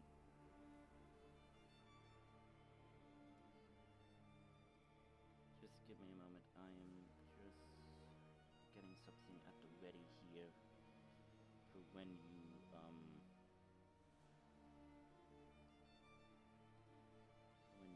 If you're so confident that nothing's gonna attack, go first then. Yeah, I'm not confident nothing's going to attack. I'm just concerned that the dead look like the dead look like the dead, and unless they're actively walking around, I'm not going to know which ones are not going to start walking around. Have the So owl we can peck determine it. how many bodies there are. No, pecking would be considered an attack, which it can't do. Well, it's not really attacking it. It'll deal no damage, but it'll awaken it. Possibly. Look, some information is better than no information. We'll deal with whatever comes next. Yeah. Okay, Just so observe. what are you guys doing? I'll have my familiar fly around the inside and see if there's any walking bodies. How many bodies? There's obvious booby traps. Somebody takes a shot at it. Okay, so as you are going, as your familiar is searching around, I would not have you make perception checks. Your familiar sees everything. It sees dead bodies, like I said, torn asunder. Basically, entrails ripped out. Basically, the undead was feeding off of these guys and guards while they were still alive. From what you Okay. could tell by looking at your familiar's eyes. So yeah, these guys are pretty fucked up and messed up. Okay. Well, I don't see any living undead, if that even makes sense as a term. Are there any obvious traps, like giant things of wood hanging up to go roll down our faces Nope. on strings? Nope. Nope. This is just a regular warehouse, dude. It's just a regular warehouse. Well, I just thought they know what we're coming, so could have Yeah, set the traps. basement is most likely the most effective trap. Okay, then you can use your familiar to do that too as well. Let's just My continue. familiar cannot open a bunch of secret doors. I have the best. Well, I assume I have the best stealth effects. So you Plus guys 4? enter. Adrian, you Yes. show them where the entrance to the secret passageway is. Yeah, I Okay. have +5 to stealth. Okay, you're the best. So you guys are gonna sneak in into Mhm. here, right? Yeah, Okay, make stealth checks then. 15. Okay. Okay.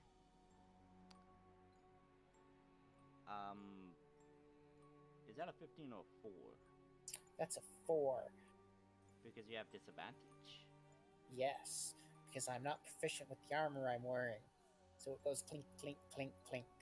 Got it, got it. So as you guys like stealthily ninja like sneak in, If you you're just not you just hear the clink, clink, clink, clink of nail. if you're not proficient with armor you're wearing, you can't cast spells in it.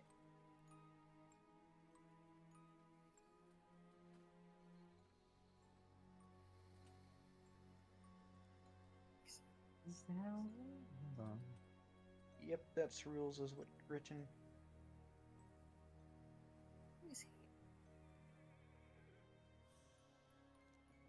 I mean, Nail, you did ask for what was it? The type of armor It's you wanted. mithril armor. So technically, you No, wizards are not proficient in any armor. I thought she was a cleric or something. Proficient in light armor. And are you wearing what is it? Breastplate? Yes, I think so. No, it's half plate. Half plate. Half plate. So, I was thinking that's medium, maybe.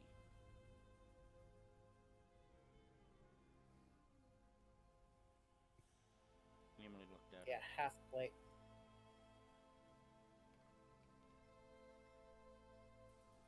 Half plate.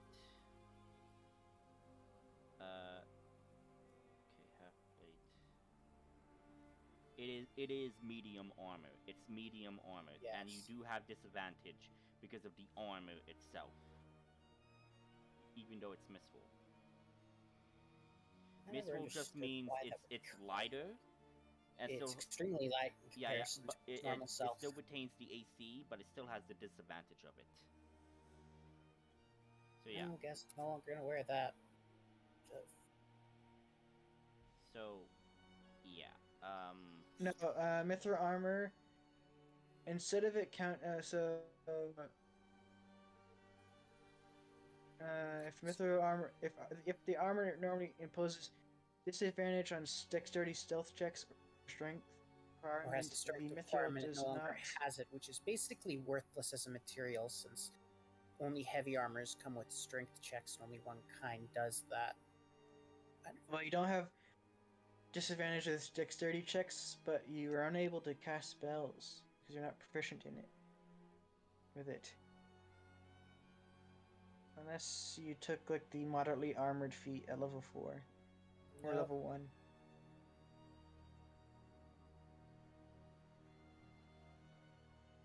So you guys are gonna sneak in. Okay. You two are unnoticed. Nail, however, is basically clunking around.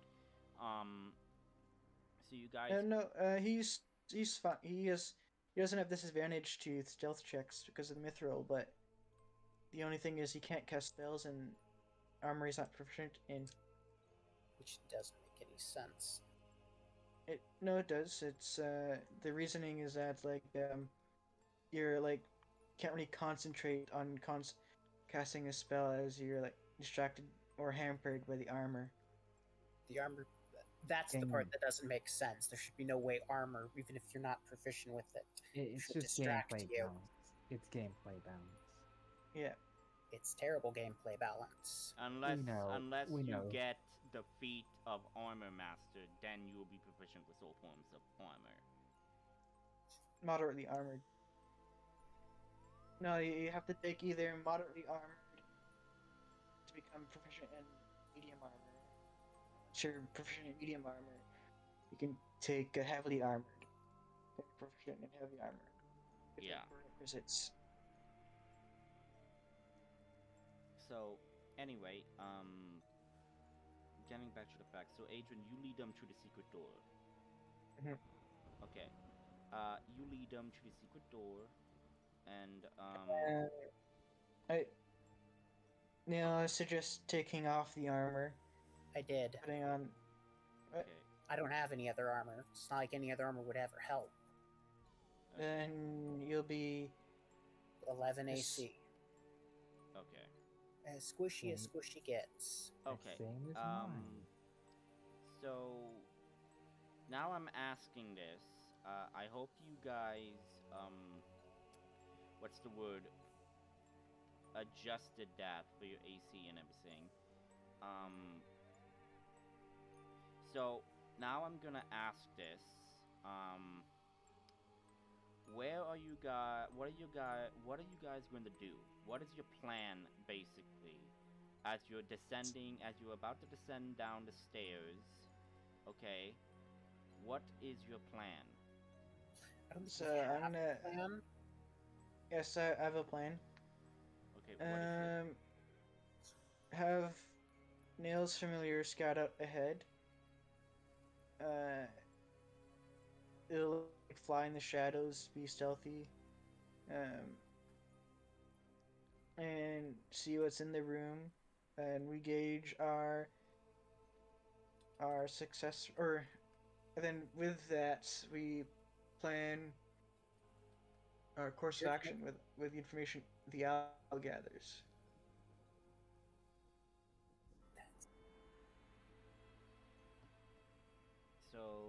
gonna send your familiar to scout ahead. A bird or a spider familiar? Bird. I can't change it on the fly. Only I can if I cast the flock familiar spell. Okay. Yeah. So, Nail, you fly. I want you to make a perception check with your bird stats, please.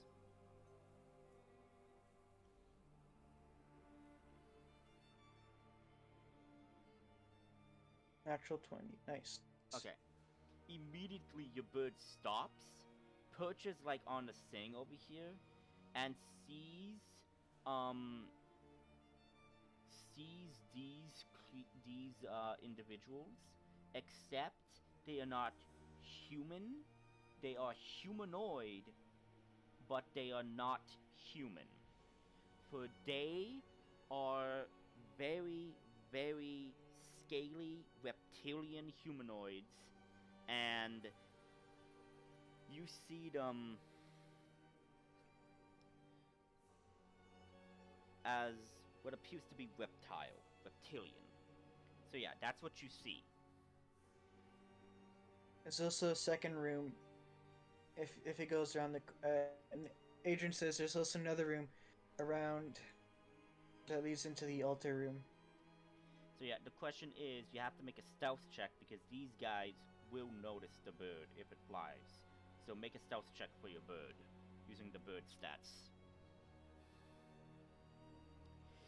Oh, okay. Your bird tries to ick, ick, ick, ick, and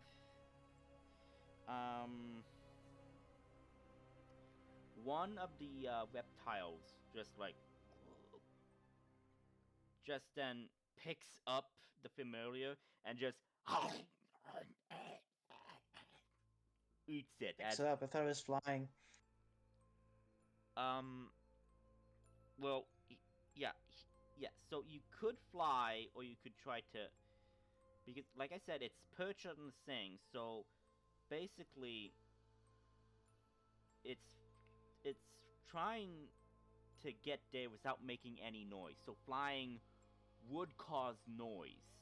So it's basically was trying to scale, or basically sidestep along the decrepit wall here to get by. That's what it was trying to do. And That would take it forever. The benefit of an owl is it is the silentest of all flying birds. okay, I didn't know it was an owl. So yeah, so the owl tried flies, but as it glided down, kind of you know, beyond the point, one of the reptiles just notices it, picks it up, and then eats it. Has to roll to hit. Has to roll to... Okay. Sees it. Okay, so it has to roll to see if it catches it. Okay. No, roll to hit. It's a instant fail, so it's they notice it, but have to roll to hit. Okay, 19. Yeah, that beats the 11. So yeah, catches it and then eats it. And then he bites into nothing as it's It disintegrates into nothing. It's not a real yeah, thing. disintegrates. Yeah, so it's just looks at it confused. Well, better the owl than us. So yeah, what's the plan? So do we have an area of? Do any of you have an area of effect thing? No. You still have the fire elemental, by the way. I do. Yeah.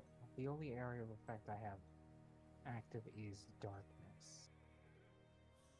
Which will most likely not be a good thing. It will not be helpful. None of us can see us through darkness. because you have a giant ass fire elemental with you.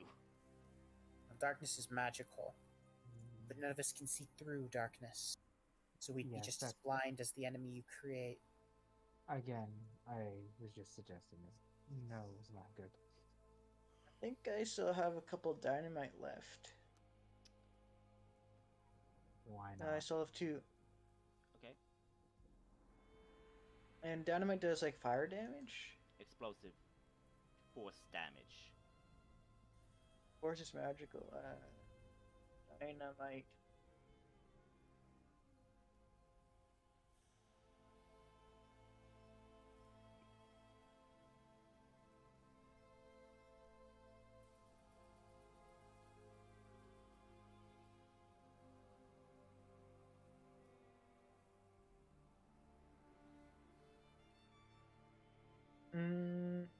No, it's bludgeoning damage. Okay.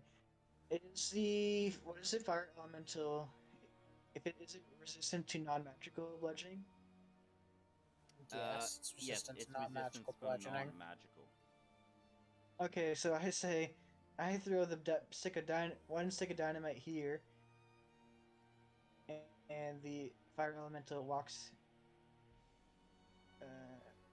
through Into them. it, setting it on fire.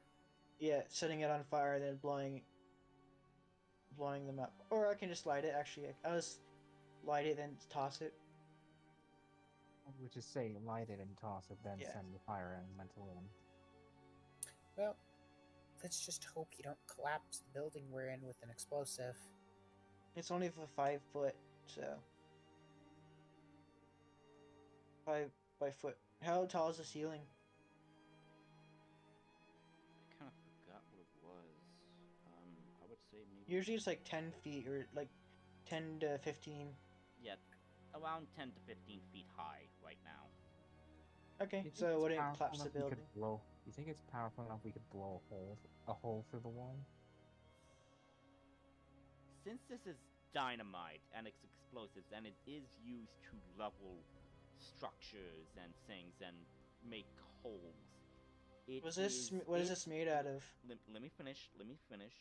It is entirely possible for you to make a hole within the stone basement wall. It is entirely possible. Stone? Okay. Probably not, because I don't want two groups on us immediately. Yeah. The moment we are going to be attacked by a large group of people that I'm surprised doesn't already know we're here, because they already know we're here. You don't know.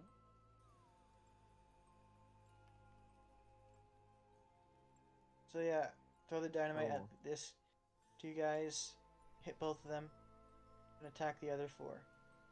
Hopefully kills the 2, attack the other 4.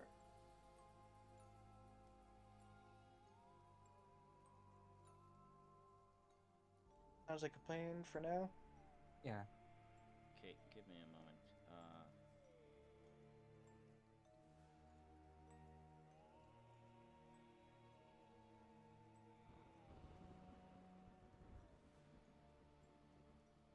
And then I use the other stick in the altar room to blow up the ritual. If you want, yeah. Okay, I'll just. Okay, so what's your plan? You're gonna So I'll light a stick of. You're gonna throw the stick of dynamite here, right? Yeah, between these 2 guys. That you managed to notice, yes. But you will. It is gonna be one hell of a throw from this distance. You would need to get closer, throw it, and then yeah. If it's 5 times your strength modifier, how far you can throw? Yeah. As long as I rolled a hit. Yeah. Fair enough. Yeah, I'll sneak up then. Okay, roll stealth.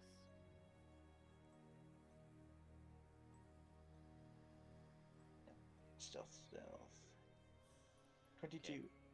You're quiet as a mouse.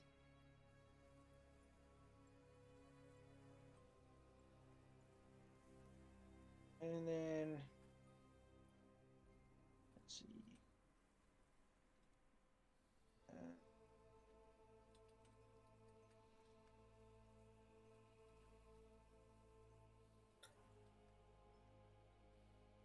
Okay, light the dynamite and throw it there around the corner, basically. Okay. Make a range throw. It's a straight D20 roll. Yep. 14. Okay, lands. And you move away. Yes. Okay, you do that. These guys notice and like, they have never seen dynamite before. So you like, what about there? I would say, as you're moving back, you all hear a.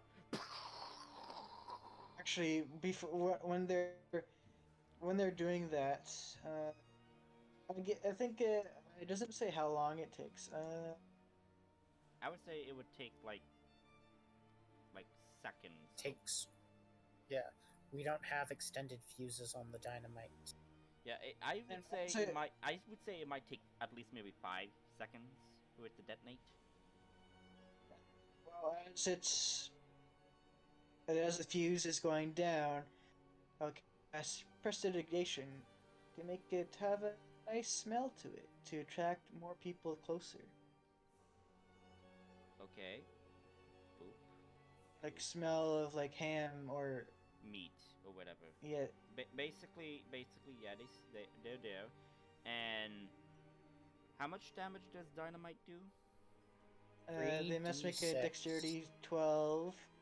Okay, but they're like not dodging because again they have never seen dynamite before. 3d6 bludgeoning. So 3d6. Yeah. I mean, if we had 11 sticks of dynamite, we could do 13d6, but... Okay, 11. Okay. Let me just do something here. And I'm just checking something right now. Don't mind me. So I'm just calculating something. Okay. I make it smell like a sausage because it's long and red like a sausage. Okay. So hot dog. Oh, hot dog. Dum. Or chicken. Explodes. Yeah. Or chicken. Explodes in their mouth, basically. No, they're near it. They're not putting it. I'm joking. I'm joking. Okay, so old Tom and Jerry. Explosion happens.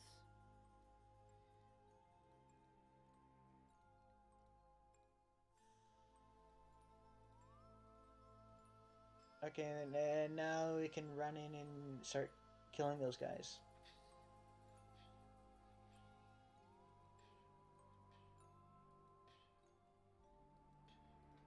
So yeah. Go. Do your thing. Initiative is still going to be the same for the time being until you get to the altar room. So I'm gonna keep that. The turn order's gone. Oh, I still have it. I don't see it. You go to the clock thing on the sidebar, and you should still see the turn order. Nope, it's blank. Okay.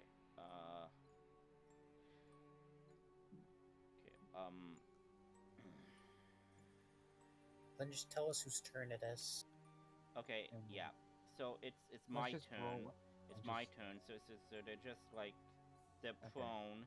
They're getting up, but still a bit shell shocked. Adrian, it's you.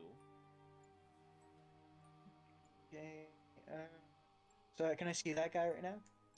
From your point of view, yes. Let's see how far. What's the range on lightning lure?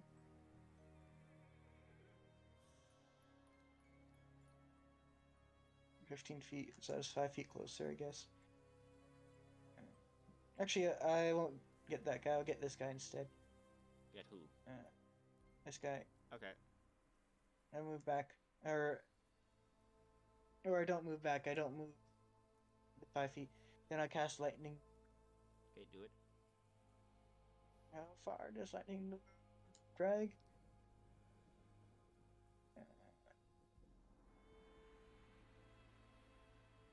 Okay. He must make a strength saving throw, or be pulled 10 feet into a straight line towards me. Fails. So he gets pulled 10 feet towards me, and he takes 2d8 lightning damage. Now he's isolated. This guy, right? This guy? Yeah, that guy. Yeah. So he takes 9 lightning damage. And is he knocked prone? He was already no. knocked prone, so... No, okay, yeah, that's my turn. And... Yeah. So this guy takes 9 points of damage, right? Lightning damage, yeah. Yeah, okay. Almost dead.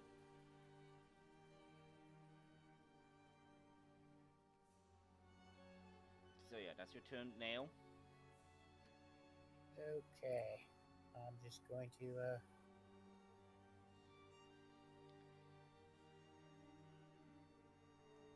Eldritch Blast, the only guy I can see. Okay. That was my plan. Isolate him, and we all target him and kill him. And then I'll do the same to the other guy. 10, 15, 20, 25, 30. Also told him to burn them all. 40, 45, 50. And since this guy passed through, he would take immediately a 1d10 points of damage. Fire right? damage and be set on fire. Well, it doesn't matter. He's dead. 5. And you smell the odd cooking smell of chicken. 15, 20, 25, 30. Oh, 35, 40, 45, 50. He's dashing? You're Yes. dashing. Oh, shit. What else am I gonna do? And he can end his turn on creatures' spaces, too. Oh my god, okay. It was much better when they were grouped up, because he would have just moved all around all of them and set them all on fire. Now he's setting all but one of them on fire. I love you, man. I love you right now. I love you. That's the only thing I can do. And I really hope these guys are melee attacks, because then they get hit. Set on fire even more.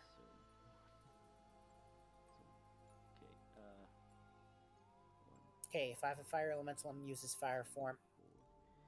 Last one.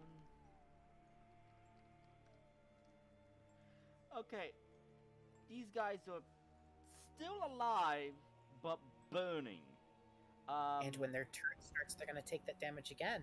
Unless they, like, pat themselves down. That would be on their turn. When their turn starts, they take the damage. Yep. Oh my god, you bloodthirsty monster I created by giving you that item. Okay, Layla, it's your move.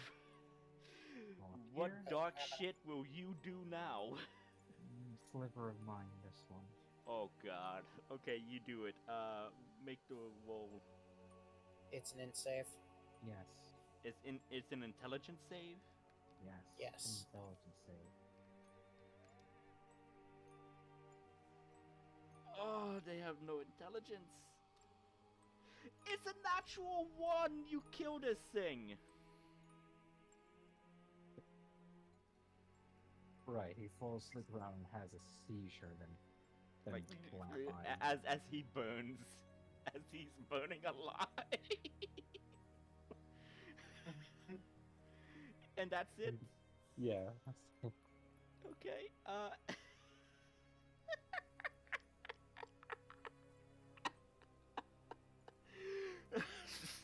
start of the turn.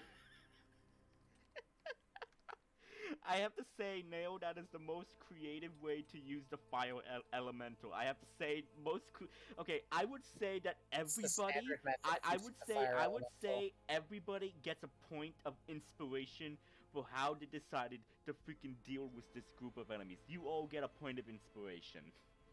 Yay.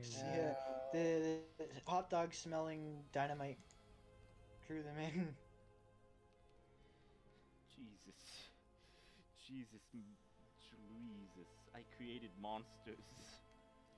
So, did these guys not notice the huge explosion of dynamite? Oh, they Come to did. They investigate? did. They did. They're coming over right now. They're coming over right now. Nice. We can tunnel them. We can funnel them, basically now. Bring them to us. Yes, they were just on their break and they had to wait until it was over. Why is this guy dead? He's not on fire. He is. No. My elemental could move up to him. Yes, but Could move into remember, space. if they're within 5 feet, he's within 5 feet. No. That's if it hits it with a melee attack. It doesn't ignite everything around it. A creature that touches the elemental or hits it with a melee attack within 5 feet of it. Okay, So if you had a okay, 10-foot well, okay. melee So attack, this you would guy, hit so it. this guy gets up prone, and he just starts. He has a fire elemental in his face. Yes. He just like turns and like says in a language you don't understand as he's running away. Now, your elemental gets an attack of opportunity. Hits, burns, like basically grabs it and like entire head starts melting until the bone is just left. Okay, now these guys definitely here, and they are rushing. They are rushing to the freaking location.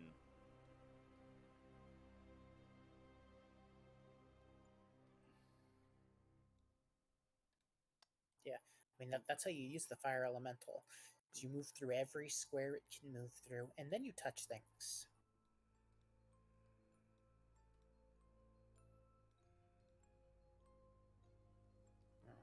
They all see this, and then like one of them then turns and shouts something, and you hear a steel door open and closed shut hard.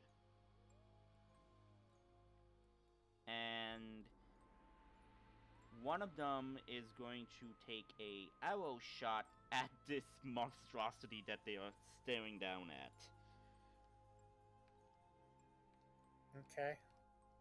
Well, actually not an arrow, they're gonna throw a javelin. I mean, as long as it's not magical, all elementals have resistance to all basic damage types. Yep.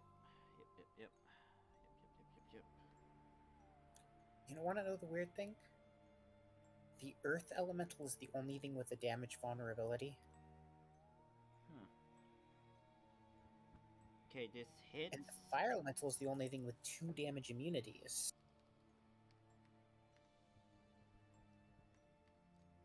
Takes 5 points halved, so 3 piercing damage at the javelin. Usually rounded down. I think, isn't it usually rounded down, or? Who cares? He's 99 HP still. Okay. No, he's throwing it. Yeah, I'm talking about him talking about should be 2 or 3. It doesn't matter. He has 99 HP still. Yeah, so they're going to now be throwing their javelins, all of them. Okay.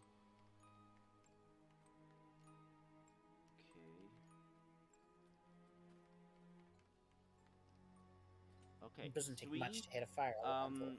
No, 2 more hits.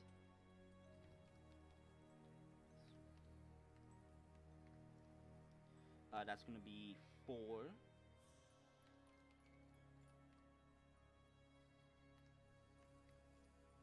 And another 3. So, wow. Yeah. They've taken 10 HP off of it in total. They only have to do that 9 more times. If they succeed. So yeah, Adrian, it's your move.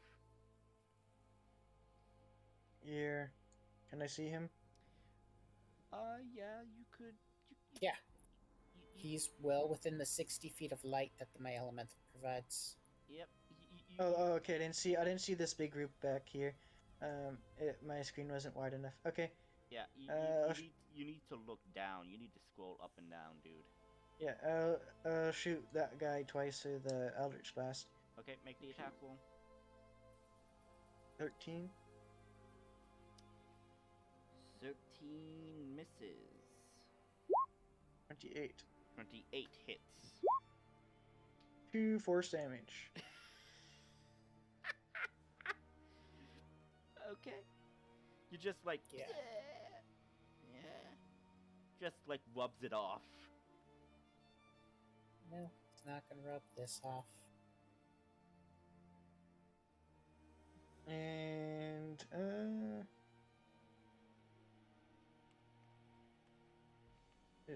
what's the spell? Is this spell a bonus action or a main action? That's main action. Never mind. That's my turn. Okay, that's your turn. Yep. Okay, Nail, it's your move. I move up and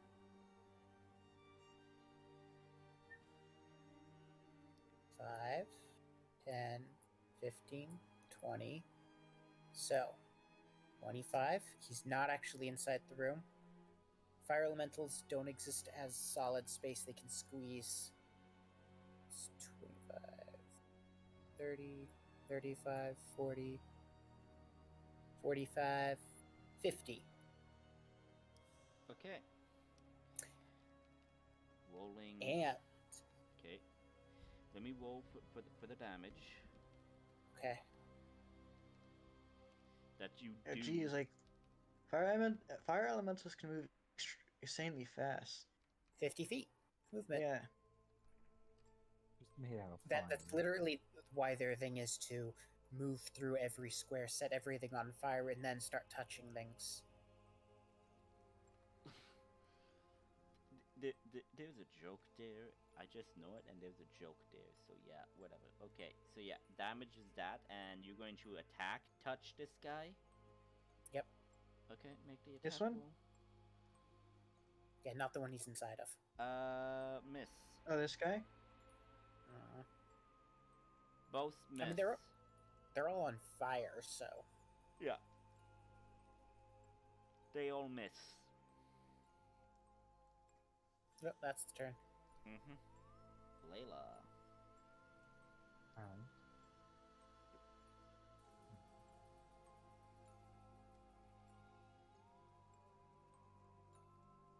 Oh.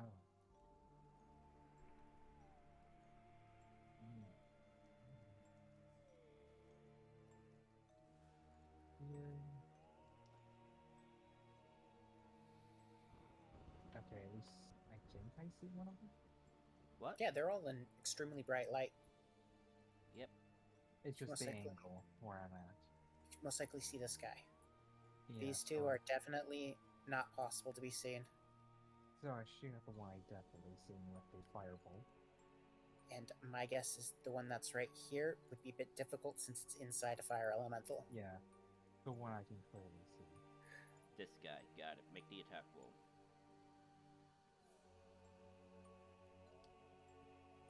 Miss. Yes. Do these things have dark vision? I imagine they do. Because unless they have dark vision of the greater dark vision, they can't actually see us from back here. No.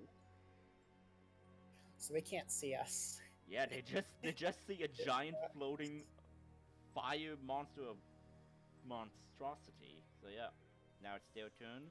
They're starting on their turns. Oh, buddy.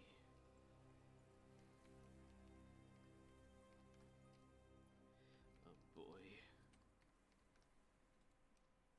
Oh boy. Oh god. And if they make melee attacks against it, they get set on fire again. I know.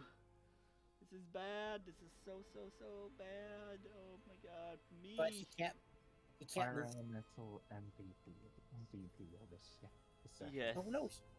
So it can't set them on fire again, but it can continue to move through their squares, causing more fire damage. Yes. If they pat themselves out, yes. Well, no, they don't even have to pat themselves down. He can move through their squares, dealing the D10 again and again and again and again. Yep. Mm-hmm. That's what you're gonna do. That's what you're gonna do. This guy, okay, this guy moves out of the space and is still going to.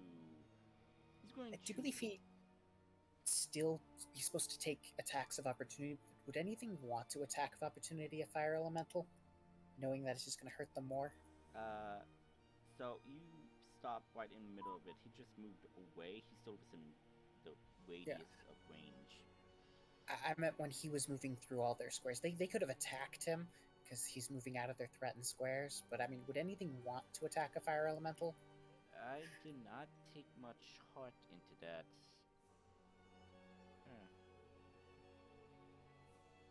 I mean, because all it's going to do is most likely hurt you for more than you're going to hurt Well, it. they can't exactly do attack of opportunity since they all threw their javelins at it. Yeah. So, okay. Yeah, the worst thing they could do is probably scratch it with their claws, but they would have burned their hands. Yeah. I mean, I wouldn't want to make an attack of opportunity against a fire elemental, only knowing it's going to hurt Yeah, they you just more. take their,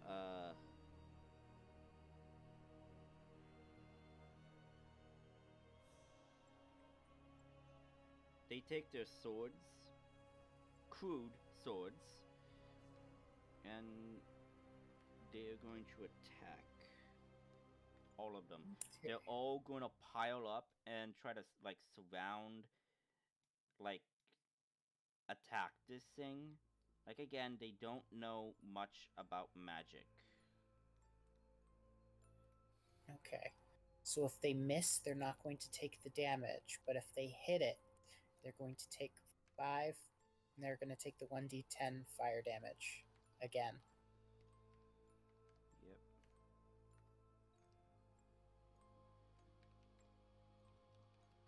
And they are all on fire.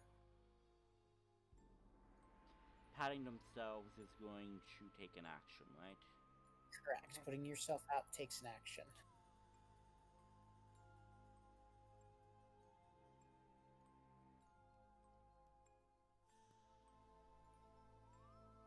Thank you for that input. They pat themselves. They pat themselves. Patting themselves. They all pat themselves, like, dousing the flames, like, arming themselves and just surrounding this thing in case it's gonna do something. And that's its turn. Their turn, I guess. So, yeah. Scrap these wolves. So, yeah. Adrian, it's your move.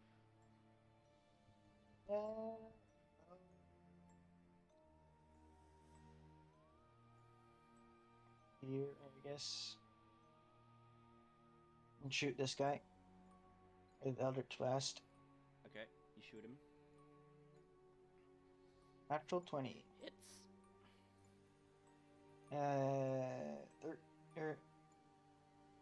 13 or 14 force damage, and another one goes off as well. 23. Hits. So 6. 20 damage total.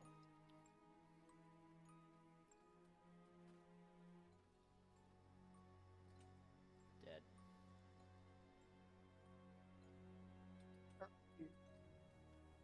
Dale, it's your move. I'm going to attack this guy first. Okay, make the attack roll.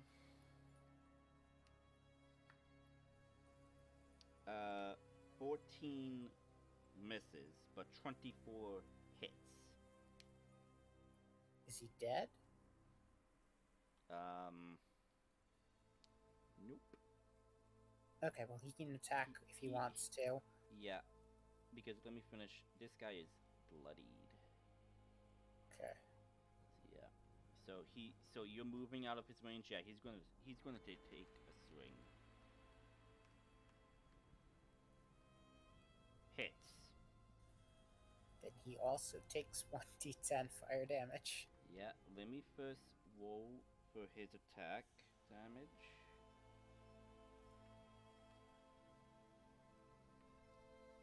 Okay, you take 9 points of damage, you're elemental, and he takes 1d10 fire damage. Let's see. And burns to death and dies. So he basically just does a circle around these guys, setting them more on fire. Okay. You also still have another attack, multi-attack. No, I did both of them. He attacked twice. He missed the first one. Oh! Sorry. My head is in the gutter. Sorry. So, they both take 1d10 fire damage because he moved through their spaces. Only 2, because you already killed 2, so... Okay...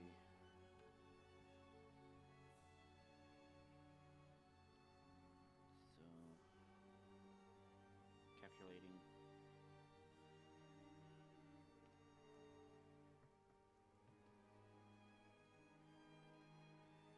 Bloodied. Is that it? I'm going to attack that guy. Okay, make the attack.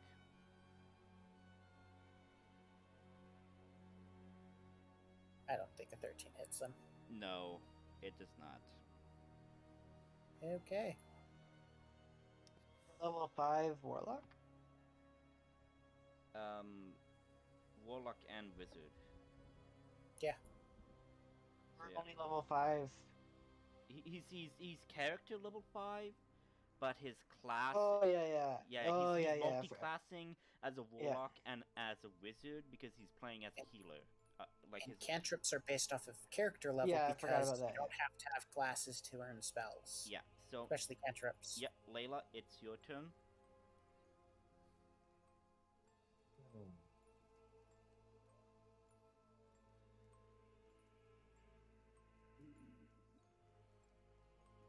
Right here. You would have line of sight on this guy. Which one? This guy. You would have line of sight on this guy. Firebolt. Okay, make the attack roll. More fire! Miss. And a turn. Okay. They're not on fire, right? They're on? Yes, they are. They're on fire again.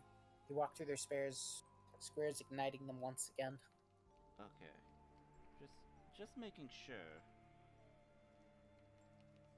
Basically, anything time a fire elemental damages you, if you're not on fire, you're now on fire.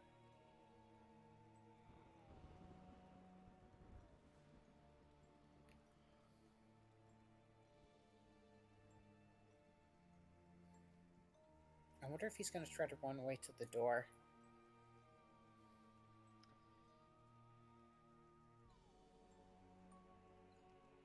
Let him so that he can open it for us. Yeah. Otherwise, we're gonna either have to have the fire elemental superheat the door. Cuts pats himself out again and just screeches and is running for in this direction. So right.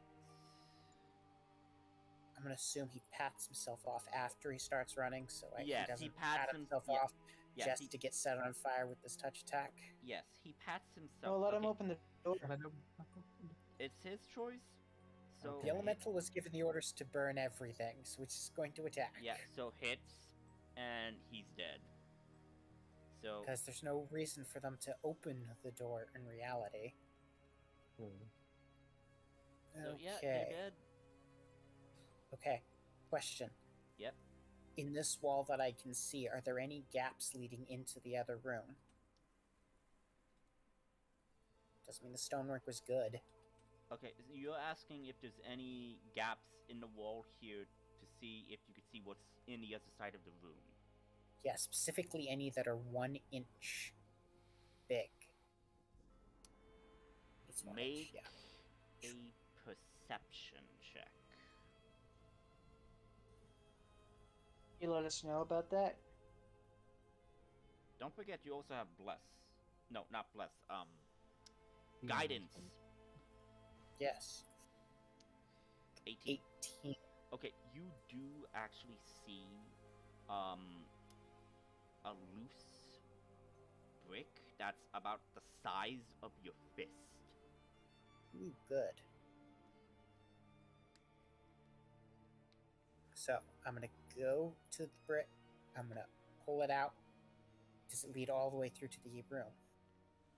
Yes. You could see I have beyond an the idea. wall. Okay. I have a crossbow. You have a stick of dynamite. I have a fire elemental that can, without squeezing, move through any space that's at least 1 inch wide. I know. We can still do both. We're Then again, we might so. need How does dynamite the globally. are they using candles to perform the ritual? Why? Are you gonna try to prestidigitate the candles out? Maybe. They are not using candles, they are using what looks like to be light.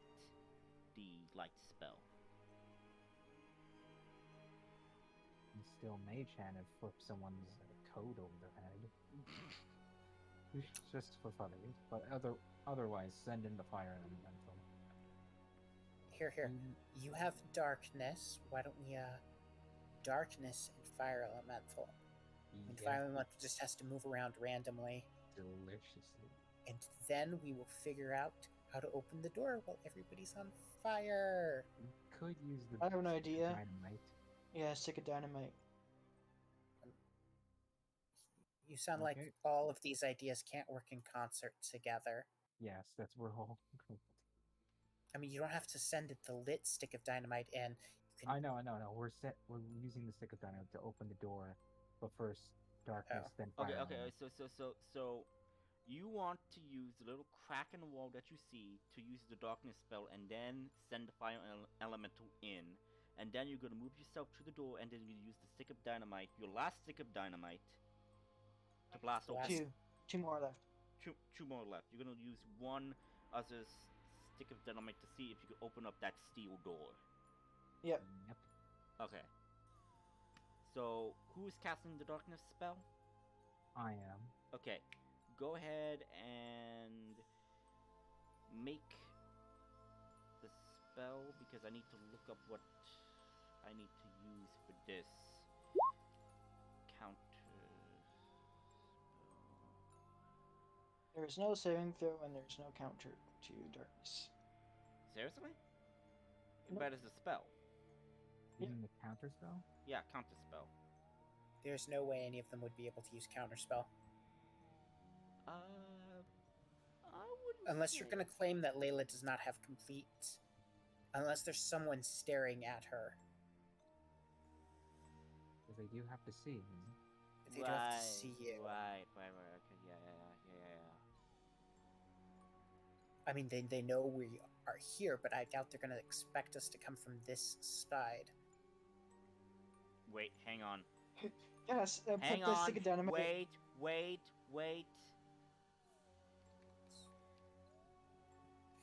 Here we go.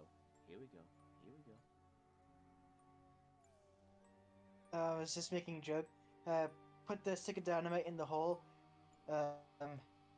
Oh yeah! And just like smash through the door, like smash through the wall, like Kool-Aid Man. Damn. Okay. You're lucky. So yeah, you cast the darkness spell, and what's the radius of the spell? 15 foot. 8 foot. 15 Or foot. 15? Sphere. Okay, where do you cast it from? You put it on the fire elemental because it follows it with it. Because if It so does. you're putting it You in. can put. You're putting it in the middle of the thing, right? No, if you put it on the fire elemental, it will move with it. Yeah, but the fire elemental can't see outside of that, or inside of it even. initiate. So, should I cast it in the middle, or what do you guys No, think? put it on the fire elemental, so that we can see and disrupt the ritual. It's entirely up to you guys. Hey, I just put the circle.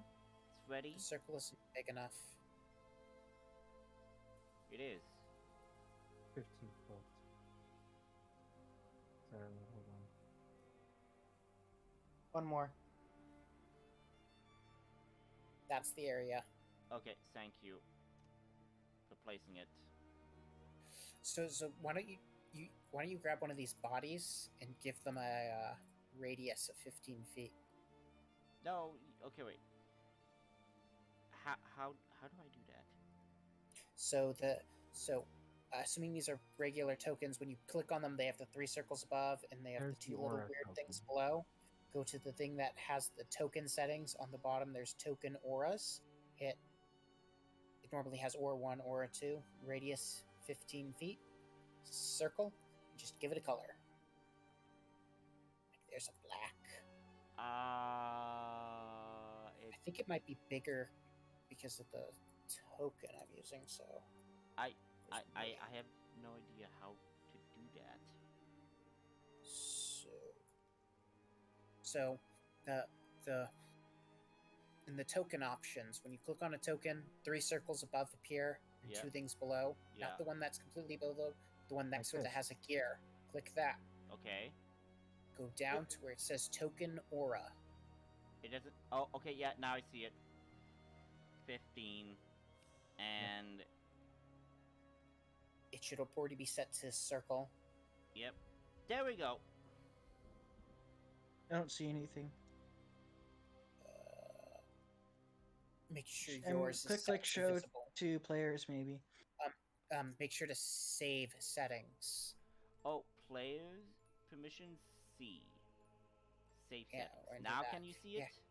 Yes. Okay, Yes. good. You have a bunch more weird stuff than we do. Yeah, thank you. But it should be centered on the fire elemental because Lila's want it putting it centered on the fire fire. elemental. Okay, so Wait, are you putting it on the fire elemental or the middle of the? Didn't we agree the fire whatever. elemental was bad because he cannot see where he's going? Correct. Which He wouldn't is be able to see where he's going at all, so he could run into us, which is ping bad. ponging around into this room. So the center would probably be the best. Because then he could just walk straight through it Mhm. and then pick another direction and walk through it. Yeah. I don't want a fire elemental to be blinding though. okay. Oh, The only wow. way of knowing where it is the giant sphere of darkness that's wandering Yes. around. Okay. And we might not even be able to find its way into the room. So it's right there in the middle. Oh, And now you're going to step aside so you don't get set on fire by the elemental as it goes go for into it. the room. Your time to shine. Okay, so darkness, fire elemental is in the room. Yeah. And again, you told and commanded the fire elemental to kill all of your enemies, right? Yeah, to burn all of the enemies to ash. Okay, got it. Okay, so as that's happening, you guys are making your way through the steel door. Correct. So I assume our turn order is actually going to be important, which is why I didn't have it start walking around inside the room yet. Yep.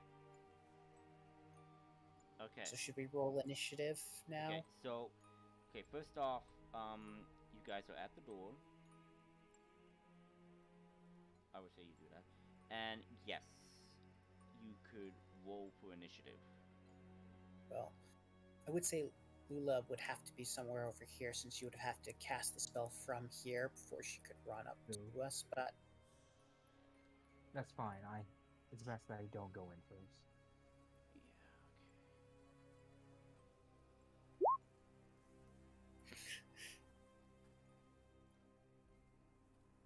okay. Okay.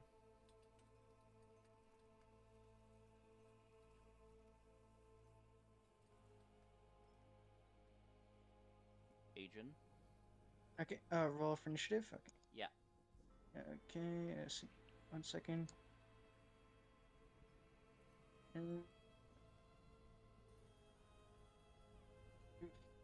All rolled pretty badly. Not your best rolls. Not your best rolls. Well, luckily, this isn't for damage or anything like that. It's to see whether or not everybody's going to kill us first or kill us after we try to kill them. Yep.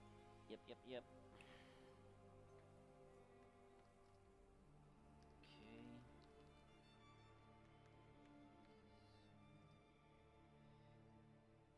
Okay.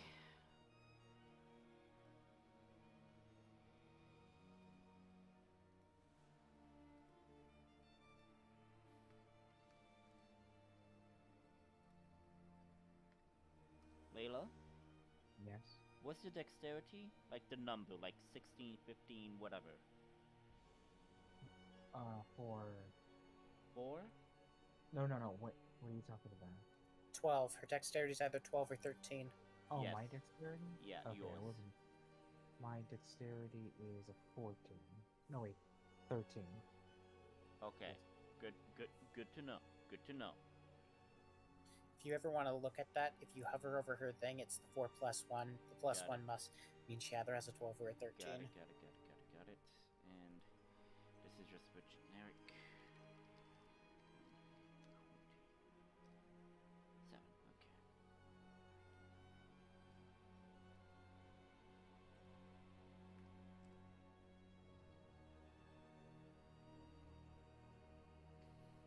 Okay. Initiative is rolled. So you guys are at the door, you're at the ready. So my big question is for you guys is, do you want to end the session here and pick it up next session? Because right now it is kind of late where I am, and it's probably late where you guys are. But it's entirely up to you. I'm good to continue it. Okay, you want to continue for another hour or so?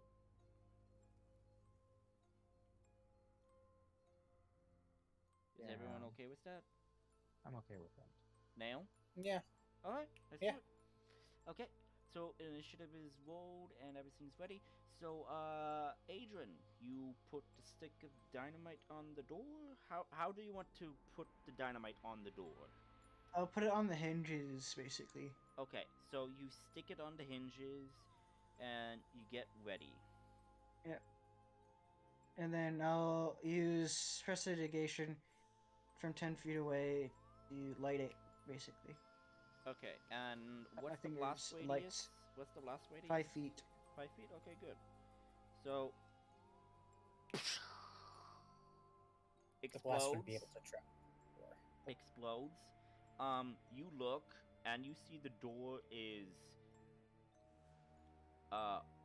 like roughed up, but it did not blast out. The What hinges about are the hinges are fucked. This is a steel door. what about the wall? Is the wall damaged at all? The wall around, like the whole archway is damaged, but the door kind of like falls down in front of you.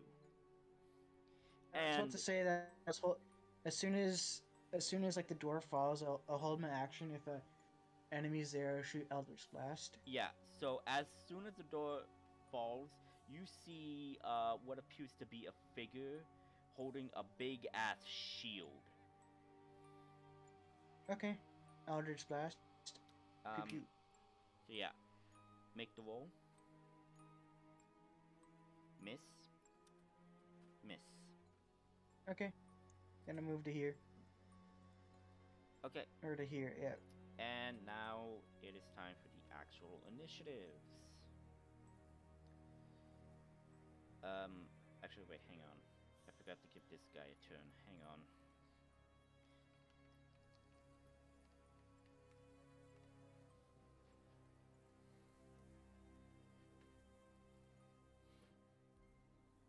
Give me a moment. Sorry.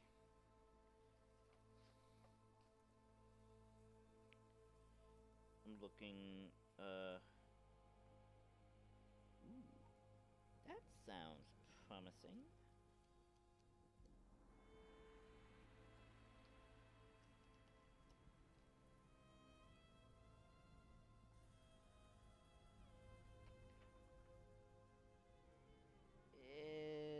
No. Okay. No. Way too much. Okay. Maybe for another time. Okay. I will just stick with that. Okay. Let me just get back to that. Okay. Okay, not bad, not bad, not bad. Got to give that guy a turn, because he's not a regular mob, he's actually a mini-boss. Okay. So starting off with, this guy. So the darkness happens,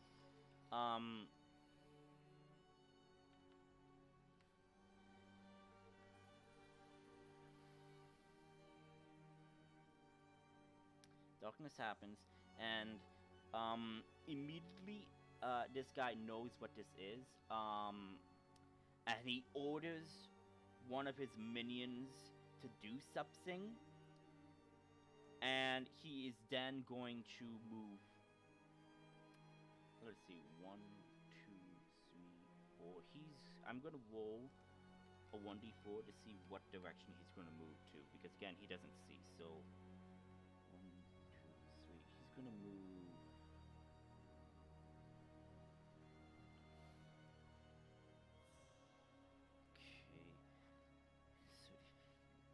Okay. Yeah. So what did the ritual altar look like before the darkness went up? Okay, so from your memory of doing this, I saw it through the hole in the wall. Yeah. So before, well, actually, you guys did make perception checks. Yeah, we did. Did you? Because you didn't. Yeah. I got a natural 20. Did you? Pretty sure. No, you did not. You did not make a perception check. Because Nail made a perception check to see if there was a crack in the wall, which he did. Okay. But you guys didn't make a perception check to see what was on the other side. You saw, like, what you saw. Because he didn't tell us to make a perception check. I asked. Look, that's our own fault for not. I asked, like, what did the altar was using? Okay, from your memory, okay, the last time you were here, okay, there was the. No, I would have sawn it when when the hole in the wall. Because he didn't tell me to make a perception check. Again, you didn't ask what you wanted to do. Again, I told you what I wanted to do. I didn't hear you, so. Whose fault is that then? Well, don't blame me. I'm deaf in one ear. Okay. Can I roll a perception check for backtracking? Yes. Backtracking, I would allow you to make the perception. 20. Okay. Before the darkness was casted and everything, you did see the altar. The altar was still lined with bodies. However, you did see a new addition. So there were no 2 bodies on the altar this time.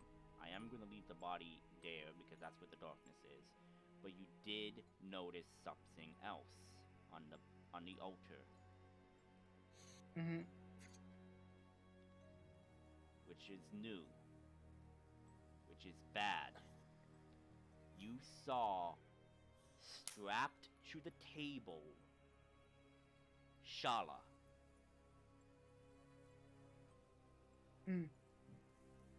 And you see the familiar lich doing a whole cast and everything, and basically. Shala was with us, wasn't she? No. You told her to stay put at a place. Oh, we told her to come with us. No, no, we didn't. You did We not. told her.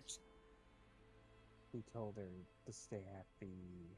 We did not tell her to stay at the shack No. in the You? middle of the wilderness. You No. told her to probably stay in either the temple of Apollo. That's most likely the place we told her to stay. Probably? I can't remember. I just know she wasn't with us. Yeah. She wasn't with us when we went to go to the military, but she wasn't staying in a random shack in the middle of the outskirts of town. Exactly. You told her to stay at the temple of Apollo. Yeah. So that's what you saw before the darkness happened. So yeah. Next in the initiative order, since this guy is still within the darkness, Did she look dead? no, she looked to be in a unconscious state. You know that state where the sharks are when they're like rolled over.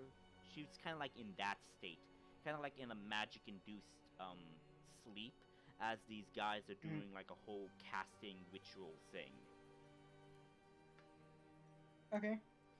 So yeah, this guy is going to bop, bop, bop, turn towards you, and you, Adrian, see something, and you kind of like get a familiar aura about this guy, but not too familiar. It is familiar, but not too familiar. Do you want to make an Arcana check? Okay. Okay.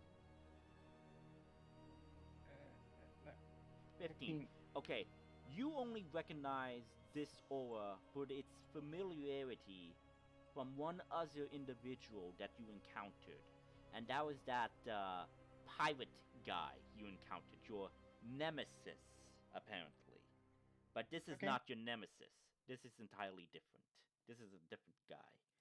You could tell that he is a member of the Legion, basically wearing an entire helmet covering his face. You do not know who, but you could recognize the familiarities of the armor. And this guy has a great sword, but he is wielding it one-handedly with this big ass shield. This guy is, I would say, a lot taller than you. Like, maybe, like 7 foot. No, not 7. Like taller than average, basically. So like 8 feet tall? 8 feet tall, I would say, yes. Basically, very tall, very hulking in the muscles and everything. And he is going to take a swing at you with his great sword.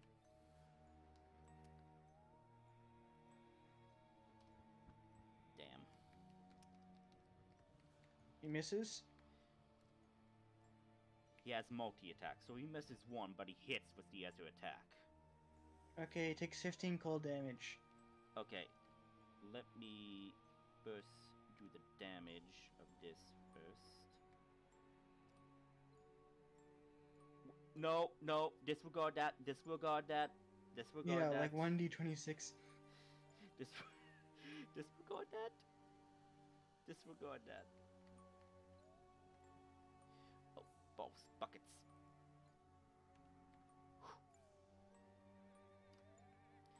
11 points of slashing damage. And how much damage does he take? 15. 15? Okay, good to know.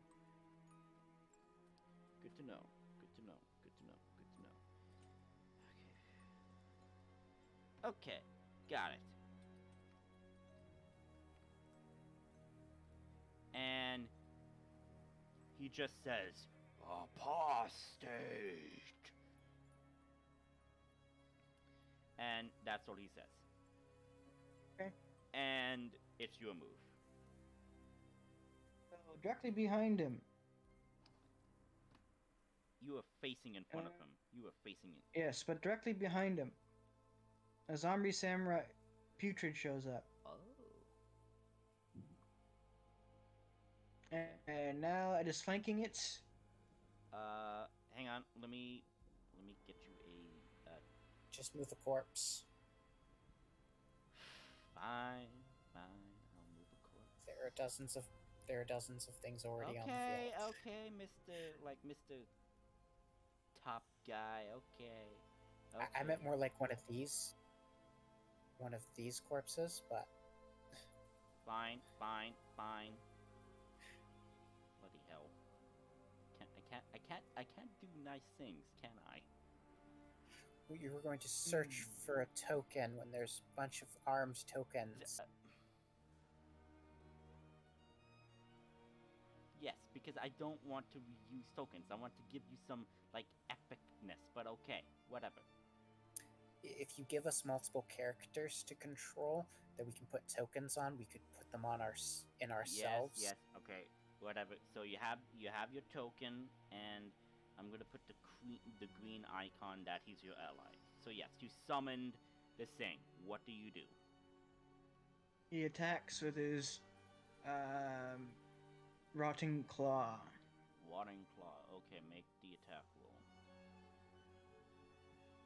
It shares the same attack roll as my Eldritch Blast. So I'll just roll Eldritch Blast. 27. Hits. And it does 1d6 plus 3 plus plus 5. Okay. Max damage, 14 damage, and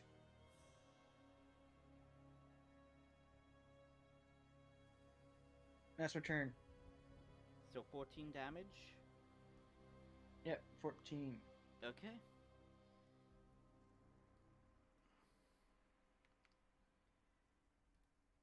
Okay. It's the mob's turn. So tell me, darkness can be dispelled, right? Give me a second.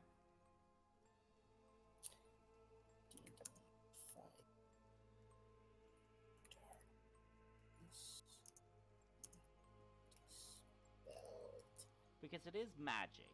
It can be dispelled.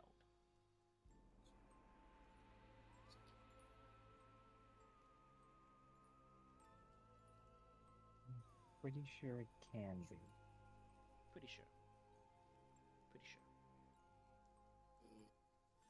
Yes.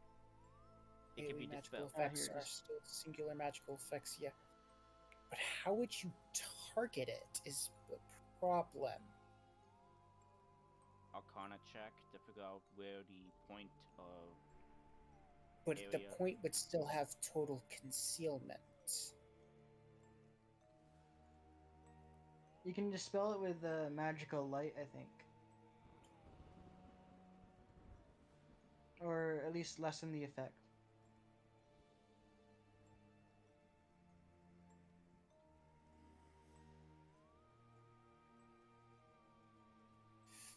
So it would depend on if you would allow them to actually be able to target it, because they're targeting it through the darkness. Yes, it can be dispelled if you had the ability to dispel it, but I don't know how any of them would know where to dispel it.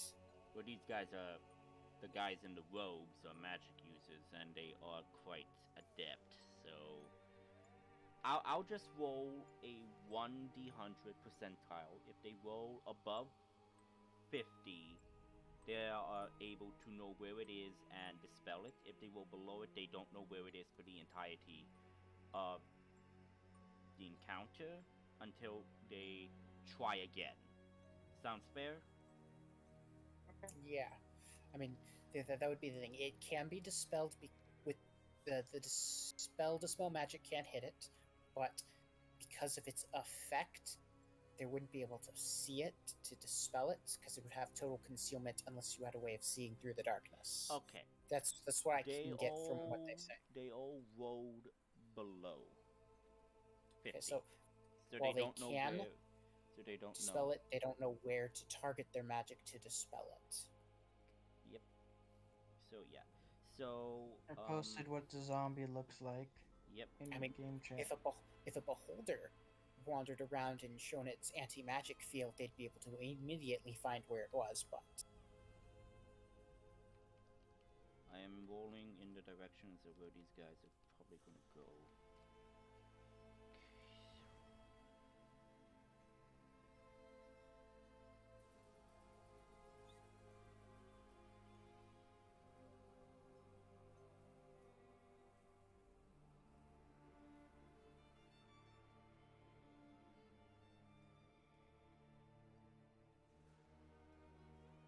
So moves there, sees, and is then gonna move.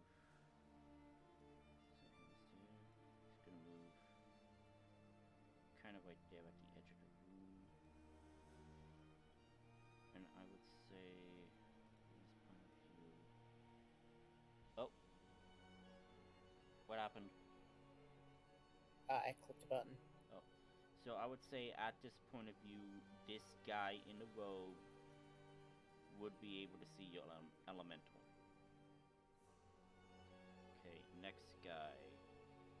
So he's gonna move down.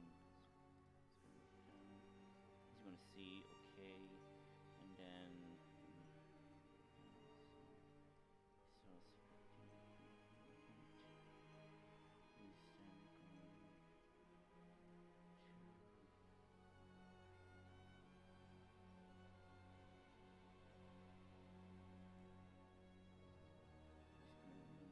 gets there, so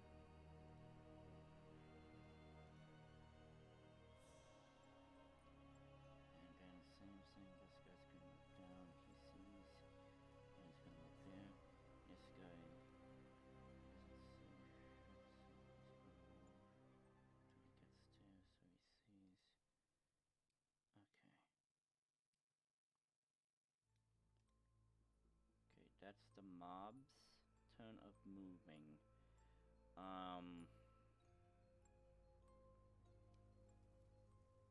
Since they are no longer presented, question. Could your fire elemental be dispelled? No. No, it's a magic item, so no. No, it's not even that. The elemental is not what created it. It's not an effect that's bringing it into this world. It would have to be banished. You'd need to use the spell banish. Just like a conjure demon would need to be banished. So there's a spell that could get rid of it. It would just be a single spell too. I think it is banish. The banishment. Okay. Just asking, so I would know. So yeah, you attempt to send one creature that you can see within range to another plane of existence. The target must succeed on a charisma saving throw or be banished. If the target is native to the plane of existence you're on, you banish the target to a harmless enemy plane. While there, the target is incapacitated. The target remains there until the spell ends, at which point the target reappears in the space it left or in the nearest unoccupied space. If the target is native to a different plane of existence than the one you're on, the target is banished with a faint popping noise, returning to its home plane. Question. The spell ends. Yeah. Could it be possible that your fire elemental could be affected by suggestion? It could, but it wouldn't do anything. It would not be able to fulfill the suggestion. My control would be equal to the control of the suggestion, so it would do nothing. I would be able to control it, they wouldn't be able to control it, it would do nothing. Okay, thank you. Just wanting clarifications. So yeah, so as long as they can get off banish for its full duration, the fire elemental would return to its home plane. Permanently. Yep. Okay. Thank you. Just wanting to know that. So these guys are just going to, like, since they know something is amok, they're going to actually use greater invisibility.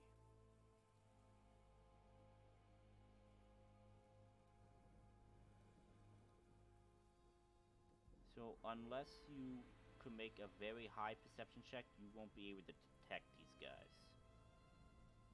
And remember, Nail, you don't see what your elemental sees. Correct. It's its own entity. Yes. So it cannot see these invisible guys unless it makes a perception check.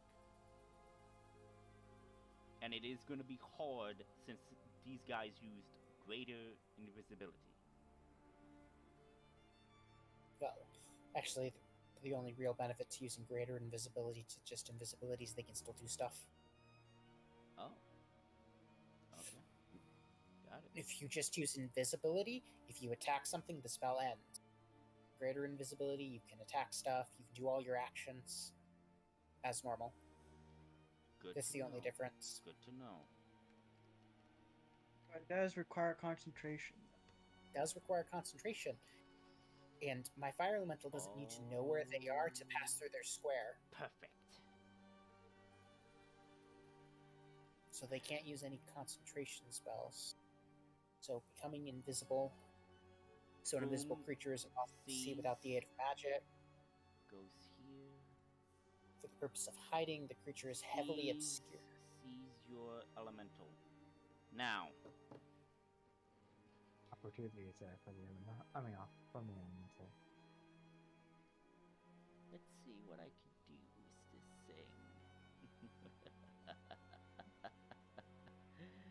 Ooh. I am going to look at what this spell does. Correct. I'm gonna try to remove that elemental.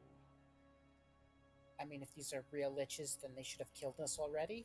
Because They none of us can are, but again, I have to scale it down a bit. Yeah, because Power Word Stun could stun any of us. Power Word Kill could kill any of us. And there's no saves for those spells. We just be stunned or killed.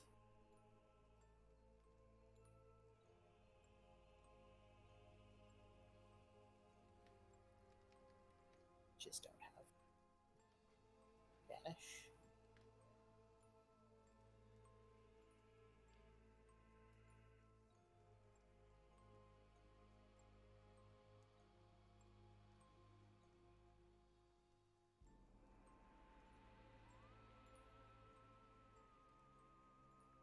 This thing your elemental has 100 HP points and fewer, correct? Yes, they could Power Word Kill it. Snaps, boom, dead. No, I mean, it doesn't snap, it just says the word die. Pretty sure. Yeah, it dies, but I'm just snapping, boom, bop, dead. Because now I removed one of the big aspects to your plan. Way out the window. I mean, we should never be able to win this fight against the two liches. I'm not gonna use Power Word Kill on your player characters. I'm not gonna be that evil. I'm just gonna use it on the elemental. So I mean, they don't even have to. They have 9th level spell slots. They could just magic missile us with a 9th level spell, killing us instantly. I know. Again, this is the first time I'm actually using the Lich, so I need to learn. Liches are CR 21. Yes, but again, downgraded them, so they're not going to use all. You downgrade them a lot, yeah. They're not going to be using all. They're not going to be using their legendary actions or their most powerful spells, except for one. Okay, and I only used Word of Kill. If you want to downgrade it, you have to be consistent with all the downgrades, or it wouldn't seem fair. It won't seem fair. Their legendary actions are stupid. It's their legendary resistances that are something to worry about. Their legendary actions allow them to cast a spell or paralyze us. Other than that, they're pretty much worthless, since they only get 3. What I'm saying is that you have to be consistent with your features. It doesn't have the legendary resistance. These are, I would say that these are lesser liches. If that makes sense. How does it have Power Word Kill? It has all of the spells, but it does not have the legendary resistances, or the legendary actions, or rejuvenation, or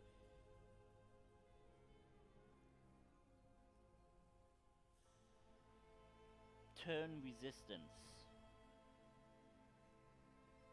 Does that make sense? And it could only use all of those spells once. So since this guy used Power Word Kill, I'm going to allow that if one Lich uses a spell, it cannot use another spell from its spells altogether. Does that make sense? Does that sound fair? Well, one of them's already used its Disintegrate, so one of it has 6th level spell slot, now it's 9th. I know one of them used Dominate Monsters, so it's got its 8th removed. Yep. And they both used Plane Shift, because I don't think they get Dimension Door. No, they use Dimension Door. They do. They do, and it's a 4th level slot. Yeah. Dimension Door is not that powerful. Well, they're still going to kill us. Yep. Depending. So yeah. So Elemental's dead. Layla, it's your move. What do you do? Right, looking through the peephole. So Honestly, you just saw the Elemental basically dissipate. Yeah. Turn off darkness because now it's useless. Okay, so you turn off the darkness. Yes. Or should I keep it on, guys? What do you think? I say take it off. That we can attack everywhere. Yeah, just turn it off at this point. Okay, good to know. Out of the two liches, which one looks weaker? Liches? I would say... Give me a moment. I would say this Lich over here is probably the weakest out of the two. Good, he's getting magic missile at 2nd level. Magic missile him. Yeah. I mean, legendary remember, these are the same Liches that were in the main field, town fight, but they've been reduced, okay, their HP, because remember, one of you were fighting it, the other was fighting NPCs that were at least level 10. I mean, we did like 20 damage to that one. You did 20? Okay, how much damage did you do, Layla? Let's see, 4, 6... You did 13. 13. 13? Okay, good to know. Okay, And this thing is looking pretty rough. It's looking pretty rough. Going to move out of the way and hide. Okay, and that's your turn? Yes. Okay, Nail, it's your move.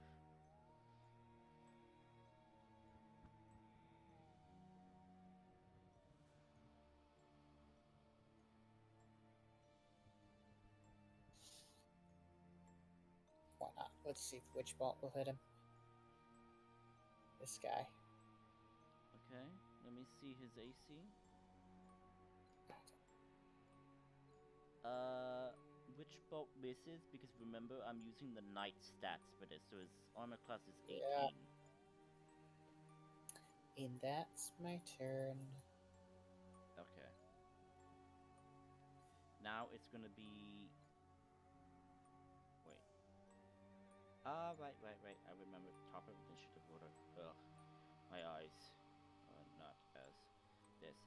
Okay. The Lich then... This Lich then says in...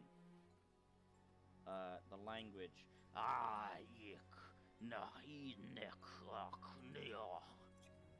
And... Layla... if I recall, if I go to your character sheet, in your languages, you know Common and Infernal. Yes. This thing is speaking Infernal. What is it saying? It's saying, do not falter. The ritual must continue. Drain the life essence necessary from this guardian to then rip open the gate so the mother may return. And that's what he says as he then kind of like watches the door, basically holding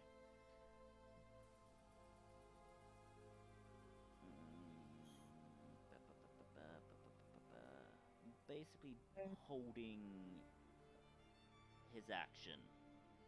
Does the altar look special in any way? So Can I use a free action to make an Arcana check on the altar to see if it's important to the ritual? The ritual, yeah. Make an Arcana check.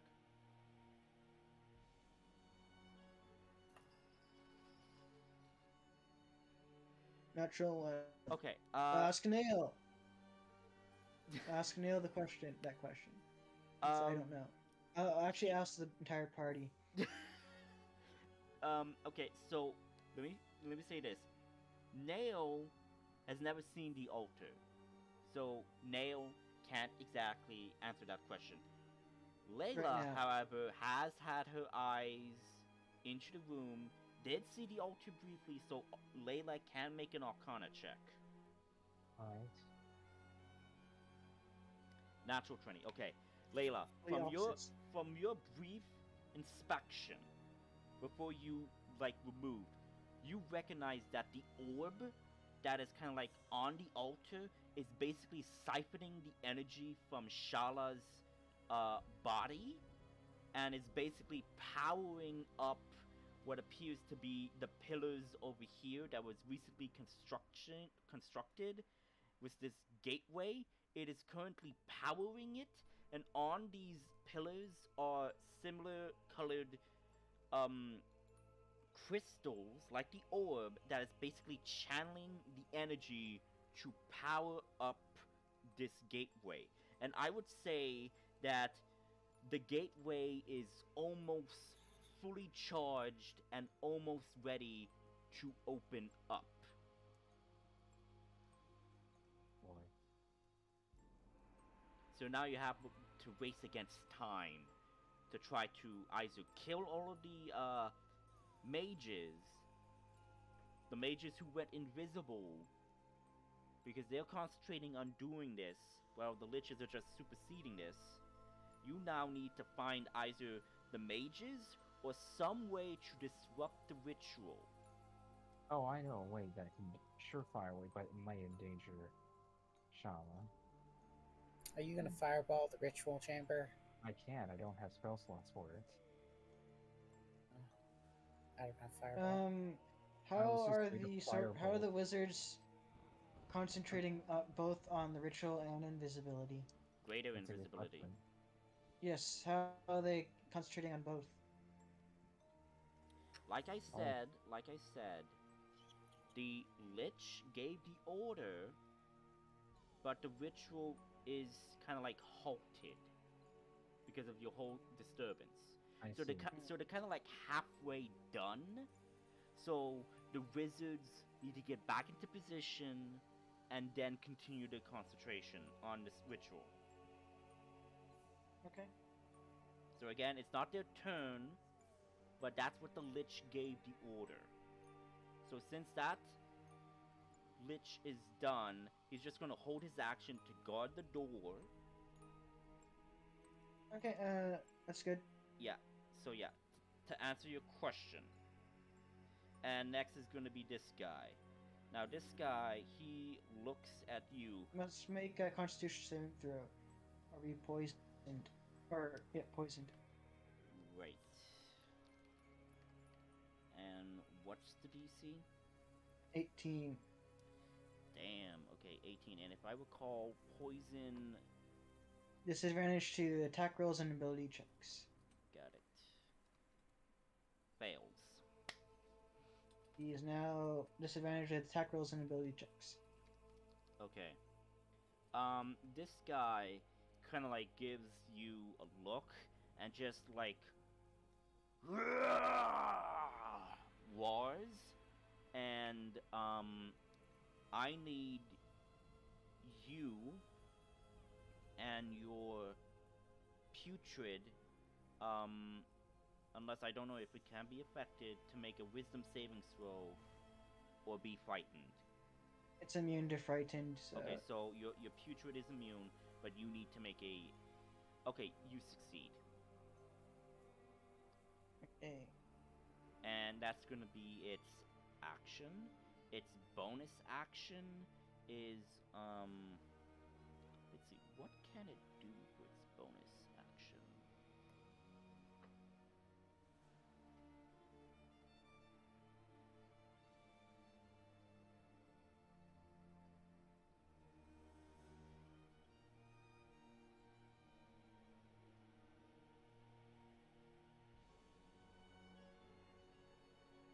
Just making sure we had no rest in between all the fights.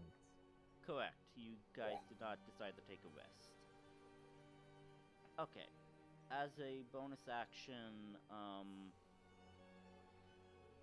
it's not going to do anything. It's just going to stay where it is and basically try to keep you out. Yeah. So Adrian, it's your move. Act twice with flame tongue. Actually, bonus action. Let's see. Form.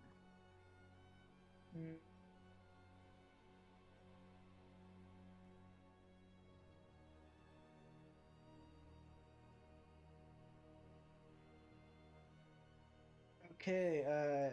I will use Sonda form. Indeed, you do. As a bonus action. Disadvantage, but then the advantage cancels the disadvantage out. And then rules as written. Wait. Since I. Wait. Okay. Wait. So since you have an ally that is flanking, which is your putrid, it will cancel out the whole disadvantage. Meaning. You just have a solid roll. Solid rolls. But then rules as written, elven accuracy. I still get elven accuracy because I have advantage. So I roll advantage, just regular advantage. Confusing but understandable. Yeah, I'll post. It's okay. It's okay. You have elven accuracy, so it kind of makes sense. So I roll just with regular advantage. 25. Hits. So 20 damage. And again, 20.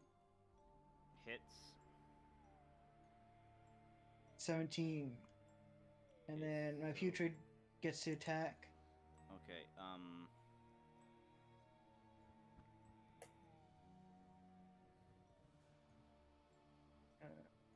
Natural 20 for the putrid. Okay. So 2d6. 11 plus 3, so 14 plus 5, 19 damage. And he is now must make another constitution saving throw or be paralyzed. If he's not dead if he already. Fails. If he's not dead already. Okay, yeah. 21. For his constitution save? Yeah. He saves. Okay, so how much damage in total? 20, 30, 37, 59, or 60, 66 damage.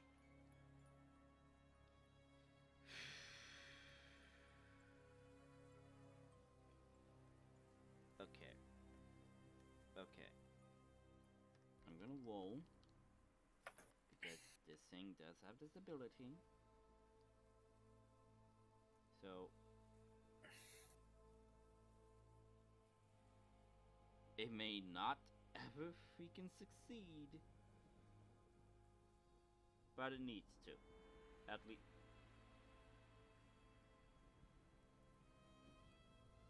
Okay, Just give me. Hang on. I'm just looking at something. Okay. Undead Fortitude. If damage reduces the thing to 0 hit points, it must make a saving throw with a DC of that unless the damage is radiant or from a critical hit. On a success. It rolled a critical hit, so it doesn't do it. So it doesn't do it. Yeah. No, it's just dead. Yeah, because it did make this Undead Fortitude roll, and it rolled a natural 20.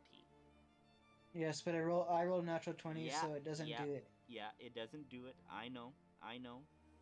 Which I have to say, if you hadn't had rolled for the natural 20, this thing would have still been in the fight. Yep. So I'm just letting you know that. So this thing just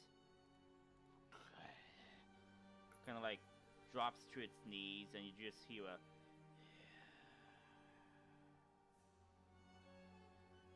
final breaker. A final like huff of like air, and that's it. You comboed his ass, basically. Yeah, basically. And comboed. Yeah, and is that it? What are you gonna do? My zombie saws its so. Say that again. The future saws. So. Hang on. Oh, it's your mic. Yeah, it's your mic. Hang on. Can you hear me now? Yep. Okay, I can hear you. Okay, good. So yeah, so as soon as your putrid enters the room, give me a moment. Itch. So, since one has already used its 9th level spell, which was Would Kill, this Lich is going to use its 9th level slot to do Magic Missile on your putrid. I thought already using. Thought you said it counts as for both of them. Like I said, the spell, but they still have the spell slot.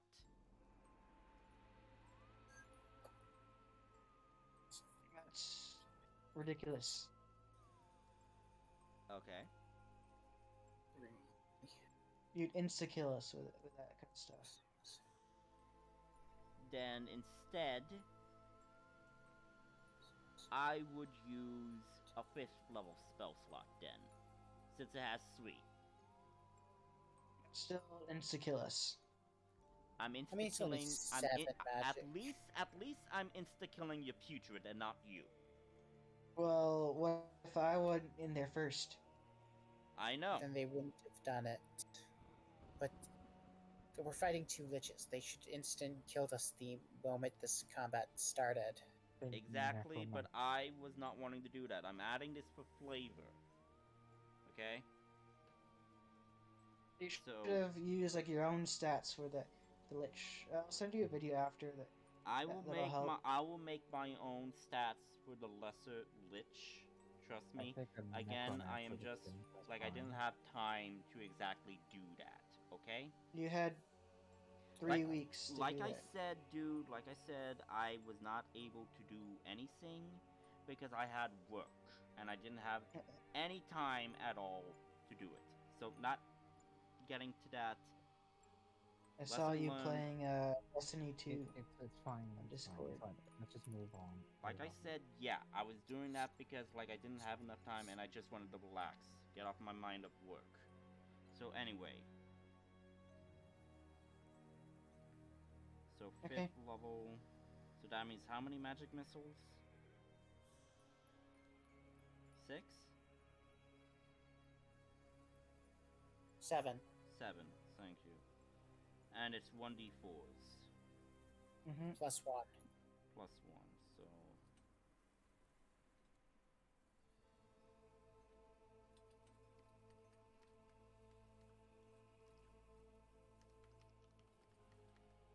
7d4s plus 7. 7. Thank you. That's actually a lot easier. Thank you.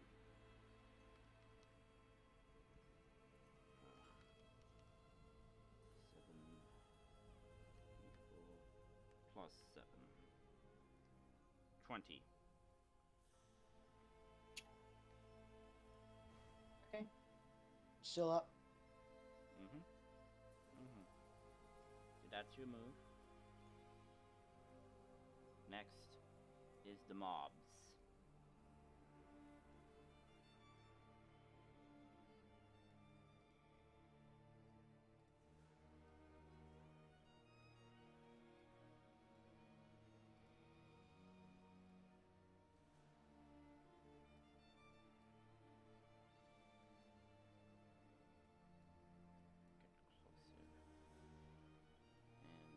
And the invisibility drops because now they're focused on the ritual.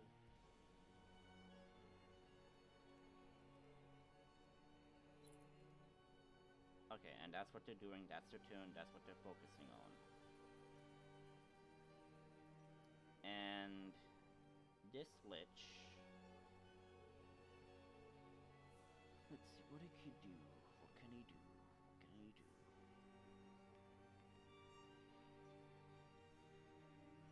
And even account the double damage for it because I have Santa form, so Yeah. I overkilled. Yeah. Okay, hang on. Let me read up what Thunderwave can do. Thunderwave is like I think is 15-foot or 20-foot cube around them.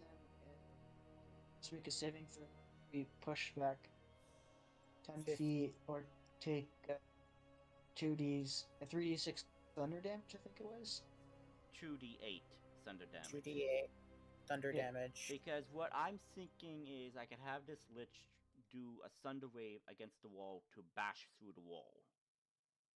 That would be unlikely to work. How much HP does a stone wall have? I don't even know. It doesn't even say. I looked that up. But how much HP does a wall have? A wall is an object made of stone that can be damaged unless breached. Each panel has an AC of 15 and 30 HP per inch of thickness. So Since it was 1 brick thick, I'm gonna go with 1 inch is really thin.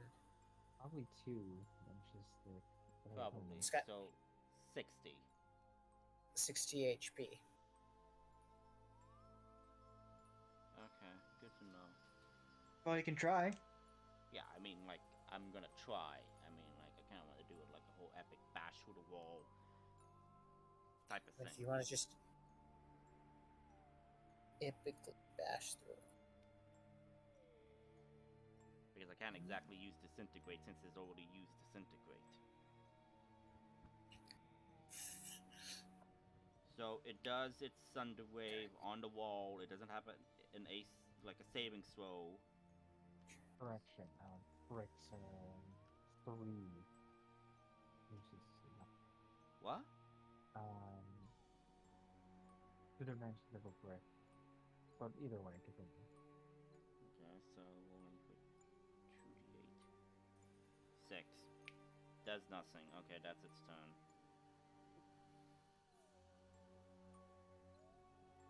Okay, Layla, it's your move. Okay. Which let's try to do that. I think it was this one. Yeah, this lich tried to do it. Okay. And this one attacked the zombie? Yeah, you're putrid. Mm-hmm. How bad is the lich I've been attacking look? This lich is much weaker than this lich. Unfortunately, priority. There's fire. Attack. Try to hit the crystal. That's what I was gonna do. Or one of the wizards. I tell to. Crystal. Firebolt the crystal? Yes. Orb? Yes. Okay, make the attack roll. Yeah, I missed. Okay, you try to do it, and You go to attack it, to shoot it. You do it, but it misses.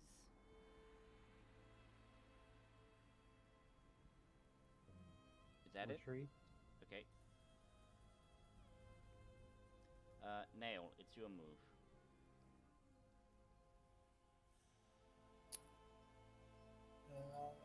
This is most likely a terrible idea. Let's Thorn Whip the crystal. Go Forced right movement is ahead. forced movement. 22 hits. Okay, so what are you trying to do with Thorn Whip? I'm gonna pull it 10 feet closer towards me. The lich So- or No, The crystal. The crystal. So, okay, you have it latched on. You try to pull. I want you to make a strength check to see if you could pull this, because it's kind of like locked in to the like ritual. So make a strength check. Oh, it's not gonna go well. You never know. 16. Okay, you heave and you manage to actually move it adjacent.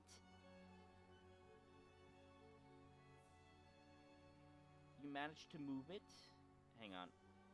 Why is this thing not letting me pick it? Oh, right. GM layer. Give me a moment.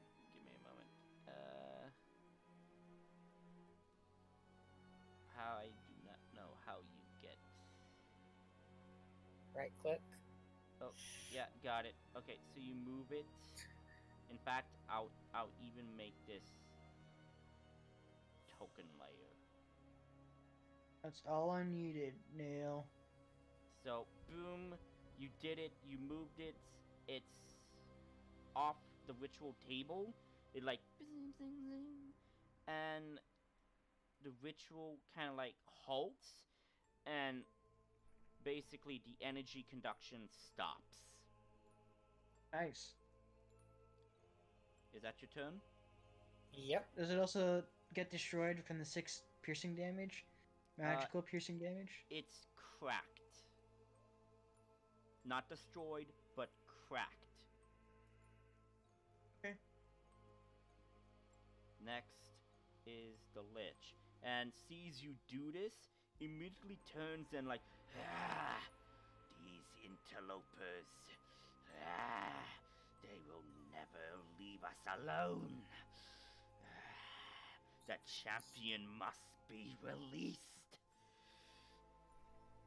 And then kind of like says to the other Lich, you must defend this. Forgot to actually remove the initiative. Defend me.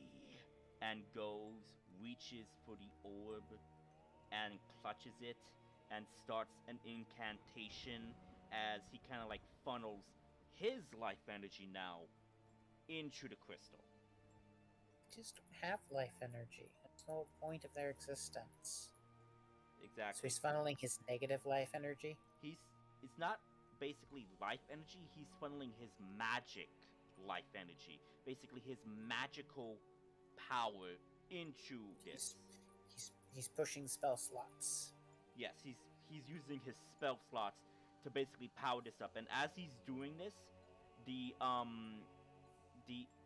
electrical conduction of this, like the energy, is now causing the orbs here and crystals here to accelerate, and you guys see a slight crack in reality. Slight crack. Why didn't they do that to start with? I'm guessing because there's a danger to doing this. Exactly. I thought they would sacrifice their lives to bring a champion. Oh well. Oh yeah, but they want to Just see it. need to do that next turn. So, Adrian, it's your move. Okay, Putrid walks over. Or actually, no, it's my turn first. So I'll go into here. Okay. How badly is this guy looking? You said he's this- the weaker looking one? This is the weaker looking one. Okay, Make the attack roll. Yep. Attack once with my 27. 27 hits. I'll use my final spell slot to do Eldritch Smite. Okay. And knocks him prone automatically. Oh, damn. Okay, so he's prone. And he takes, so it's a 3rd level spell slot. So 1d8 plus 4, so 4d8 on top of, Your flame tongue. Max damage, I think? Almost max damage. Okay, so how much? So 24. Plus 4d8. So, 30. Then 42 damage. 42 damage? Yep. This guy is still kicking. Still kicking. And another attack.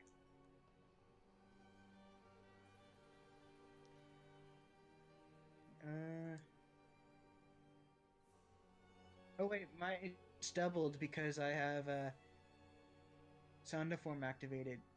Shit, right. So he takes 12 more. So yeah, he's dead. Yep. He's dead. Nice. But as you kill him, he just chuckles as he loses grip of the orb, and you just see like smoke and everything kind of like being absorbed by the orb as it rolls away. And then the second attack hits the orb. Okay. You rolled a natural 1. Yes, And but it's an at orb. 20. He has no armor class. Objects still have AC. Yeah, objects still have AC. And this What's is... the AC? Walls have 15. What? It's just for objects. Walls have 15. Yes, so an orb, a magical orb, I would say maybe 5? 13. So I still hit. Still hits, yeah. Roll for damage. Nor the plus ones. Well, actually, do I get advantage on a prone orb? Do I get advantage on orbs or? No, Or you don't. objects? It's an orb. It's an orb. You don't Okay. have the freaking gauntlets Flanking? that give you siege. You don't have that. Okay, so 15 plus so 26. Okay, so as you go and you slam the sword down on the orb, I have a question for you. Mm-hmm. Are you sure? Attacking the orb is the smartest thing to do. No. I assumed that was a terrible idea, which is why I didn't stay in the room. Are you It might sure, explode. Adrian? It's going to explode. Like how much? Like what? So what's happening to this guy's body with the now that he's dead? Okay, so like I said, basically his life is gone, but the magical energies kind of like go into the orb, and the orb is like absorbing that energy right now. And you decide to attack it while it's absorbing this energy. So I ask you, is this how you want to do this? What if I attack the magical energy? The magical energy is within the orb, so you can't damage the magical energy within the orb. You can only damage the outer structure. So like I said, are you sure you want to attack the orb? Divide inspiration here. I don't think we should.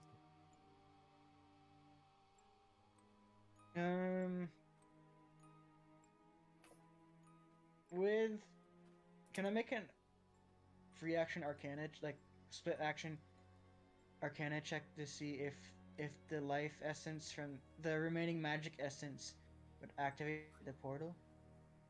Make an Arcana check. Arcana. And this is foreign magic to you. You don't know, so you have to roll 16? high. 16. Okay. You do not know this type of magic. You never seen this type of magic. You theorize that it could still be conducting, since it stopped, there is still enough energy within the orb to at least open a small rift. Not a large one, but a small one, enough for someone to dexterously get through. Basically, it's kind of like the size of, like, I would say maybe a dumbwaiter door, basically, in the size of how this thing is going. So, like I said, Okay. Are you sure you still want to attack the orb? I won't attack the orb. I will back out of the room. Okay, you back And out of send the my room. zombie to attack the orb. Are you sure with Layla right there you want to do that? What? I mean, with Shala right there, you want to? This thing could still explode. I'll have the zombie carry it to this end of the room. Okay, So, where? I'll carry it out of the room. Like, carry it here. Okay. You can walk back and carry it out of the room. Yeah, just like as far as away it can get from Shala and everybody. Okay. And then smash the orb. Okay. So you're wanting your thing to smash the orb. Mm-hmm. Have it make a strength roll to see if you could smash it. Remember, it's cracked. Okay, 26. Okay. Your thing goes, slams it, cracks more, but does not break. Can I roll damage? Roll damage. Also, I need to ask. Your attack with your putrid, is it magical? Yes, it's magical. It's a okay. So as your putrid slams it, and as it grabs it, okay. So as it grabs, moves, and everything, I need you to roll a 1d4 for me. One. Okay. So your putrid takes 1 point of damage. Okay, it smashes the orb with 1d6 plus 3 plus 5. So 7. 7 points of damage, right? So 12. 12 yep, 12 damage. Okay, so as your putrid hits the orb against the floor or the wall or whatever, how you do it. Oh, technically, we just slot it. Yeah. Whatever.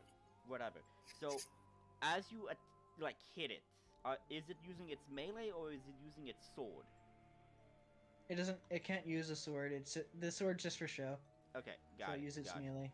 Okay, so as it does this, the orb again cracks but does not break. But as it attacks, the magic energy from your putrid is somehow being absorbed by the orb. Wouldn't they have to be doing a ritual to do that? Like I said, these guys are still in concentration, as in still giving off their energy to the orb. The Lich just decided to give his energy to the ritual to help speed things along. So these guys are still feeding the energy through the concentration of their magic and Shala's magic. Even though it's removed from the altar, the ritual is still going on. So you need to either destroy the orb or kill the casters that are concentrating on this ritual. Can I... Actually, no, it's a natural... Could I have used my other attack to attack one of the wizards? The you were not within range, so no. You wouldn't have been able to leave. Yeah. Okay. Yeah, so no. So now it's these guys' turn, the mobs, the casters. these guys kind of like and like doing like the whole chant, and Layla, Yes. something clicks in your head. You heard this chant before. Roll history. Roll a history. 8. You try to recall, but your memory is foggy, still foggy.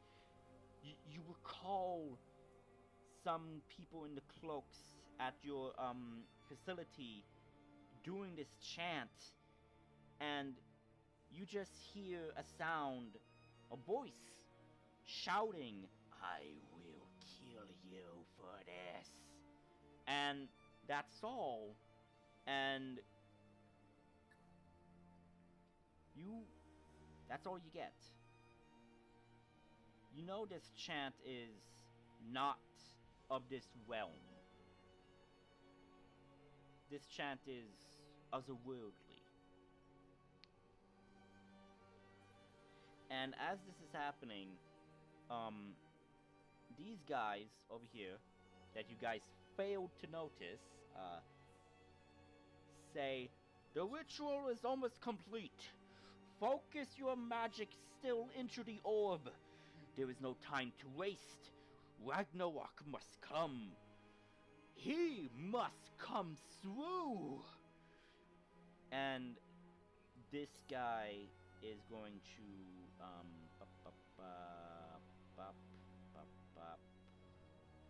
is going to get straight up to your putrid. And since he dashed, he can't exactly do anything else, but yeah, this person just... Constitution saving throw. Are we poisoned? Got it. Making the roll, making the roll, making the roll, making the roll. 16. He fails, so he's poisoned now. Okay. So yeah, that's what happens. Okay.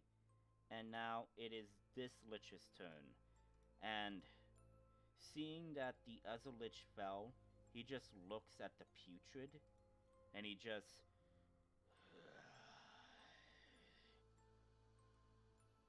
he just says out loud, "Child of the Great Mother, you may prevent the champion coming through, but I can assure you this is not the only attempt we will get. After all, you are too clueless to even recognize that you were betrayed. How do you suppose we acquired our lamb to the slaughter?" He says as he goes up to the putrid, and yes, before you even ask, I'm rolling for the Constitution.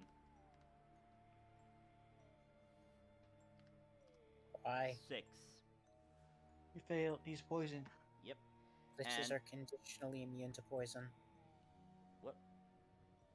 Oh shit, what? He is immune Liches to poison. are undead. I keep forgetting, dude. I keep forgetting, okay? Chill. I keep forgetting. Okay? There's a lot of monsters, okay? I keep forgetting. Okay? And is going to make a... let's see.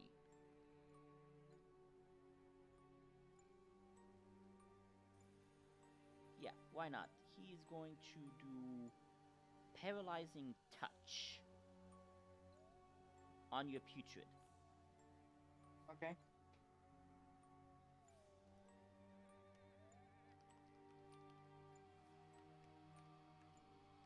Roll to hit. 15. 15 hits. Does it do damage?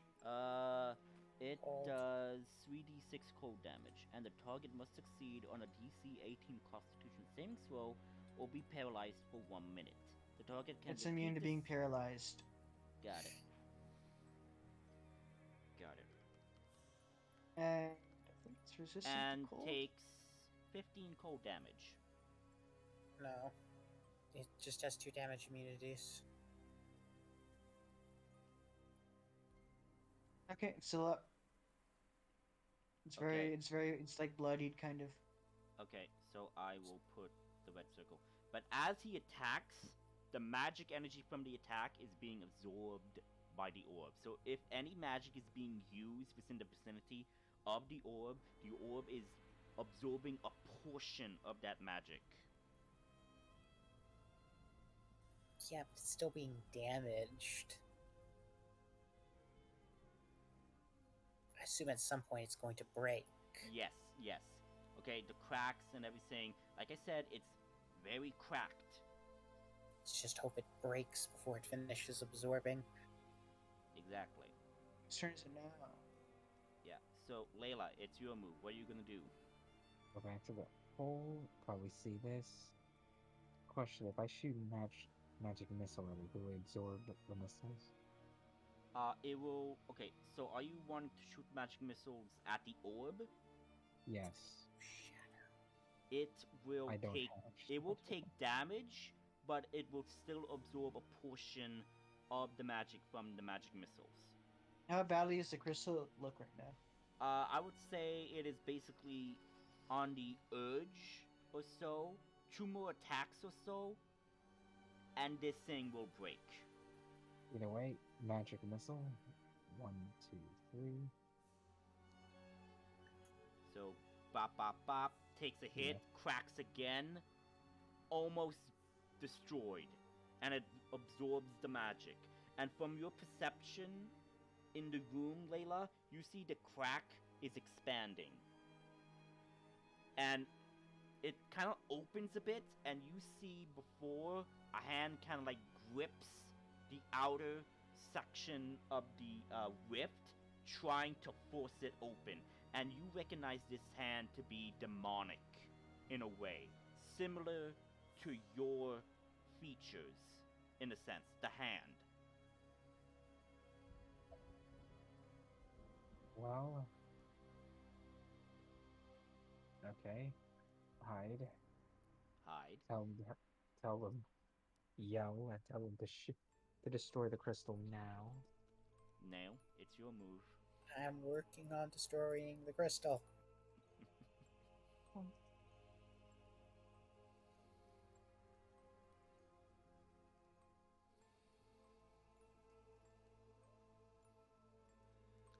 Ice knife. Actually, Yep. Wait. Where were you before you moved? I was here. There. Okay, so you would hit one of these guys. So you're trying to hit the crystal. Yeah, more or less. I mean, the Okay, lucky thing about ice knife is it explodes into a sharp shrapnel. With a 16, it hits. So as your ice knife hits, the orb kind of like zoom, zoom, zoom, zoom, zoom, zoom, zoom. A vibration, and I would say a small shockwave happens, pushing you 5 feet away, knocking you prone. Same for these guys. Knocked prone, except Adrian, your putrid is caught within the vibration explosion, and it is immediately vaporized. Sure The ice knife would have killed it anyways. Damage. Yeah, so it's dead. It's disappears. Yeah, disappears, whatever.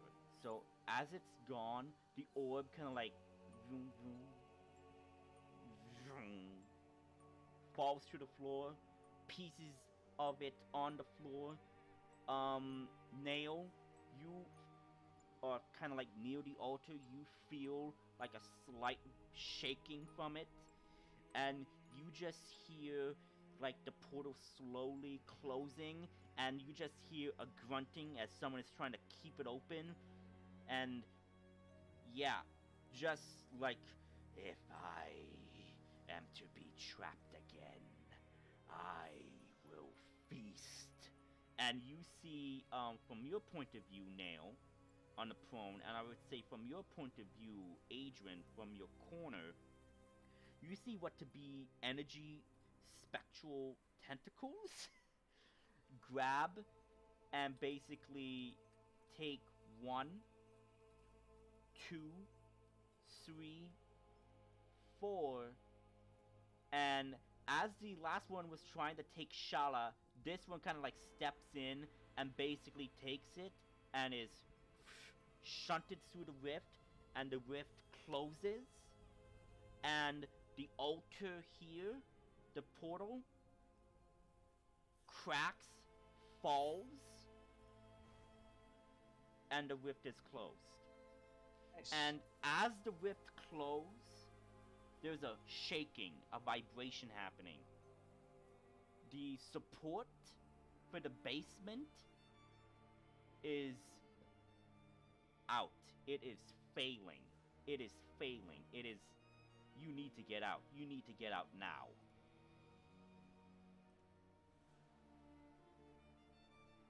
Okay.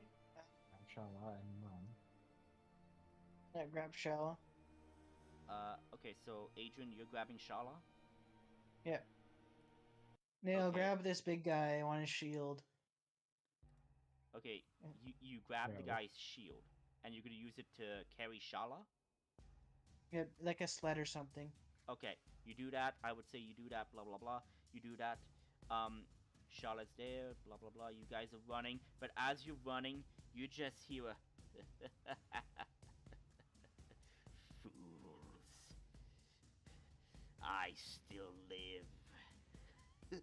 And then Adrian comes back and shoots him with Eldritch Blast. Okay, make an Eldritch Blast attack. And then, 2, 17, 17 27. just hits. And both hit for Wow. 5 That's damage. Pitiful tip. 5 damage. Shala, So basically, you shoot him, and I would say actually you take out half his face. I would say, like, ugh. He then says, "What is your name?" Well, you don't deserve my name. I wasn't asking you, fleshling. I'm talking about your puppet master. You don't deserve his name either. And Adrian runs away with Shala, okay. Shala. And I would and, I would say like the entirety of that room, the ceiling kind of collapses. Everything else is slowly collapsing. I need you guys to make athletics checks right now to see if you could stay ahead of the crumbling situation. Can I use Make athletics. 8? Oh. Can I use acrobatics instead? Acrobatics. You can use athletics, acrobatics, whatever. And I'm going to use acrobatics instead, because it's +1 instead of a -1. Okay. Should have led with that. So yeah. So first off, Nail, as you were trying to use athletics to get by, you kind of like tripped, like you tripped. Nail remembers GM inspiration. You still have it. Yeah. So as I was saying, you tripped, you fell, but you got back up, and you're using your acrobatics to kind of like weave your way around. Everybody is getting out. You guys reach the stairwell, and that is when the entirety of the basement collapses. You are now above the basement level, and as you do that, I'll get rid of the initiative order, and I will bring you guys back to there, and I will, I would say that, How much of the building collapsed into the basement? I'm about to show you. So using the draw hand thing.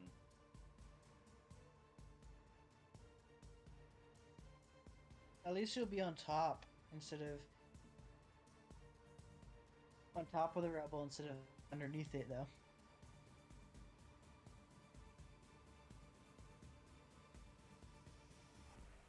Basically, that much is gone.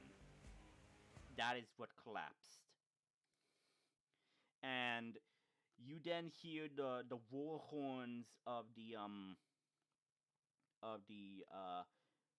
army coming, and so yeah, you guys get into the central area of the Huts district. You see people are being treated by the wounded. You see some soldiers finishing off some undead. And you see the commander. And you see the head priests. All of the head priests kind of like come forward, administering aid with the houses and everything coming together, helping out the people.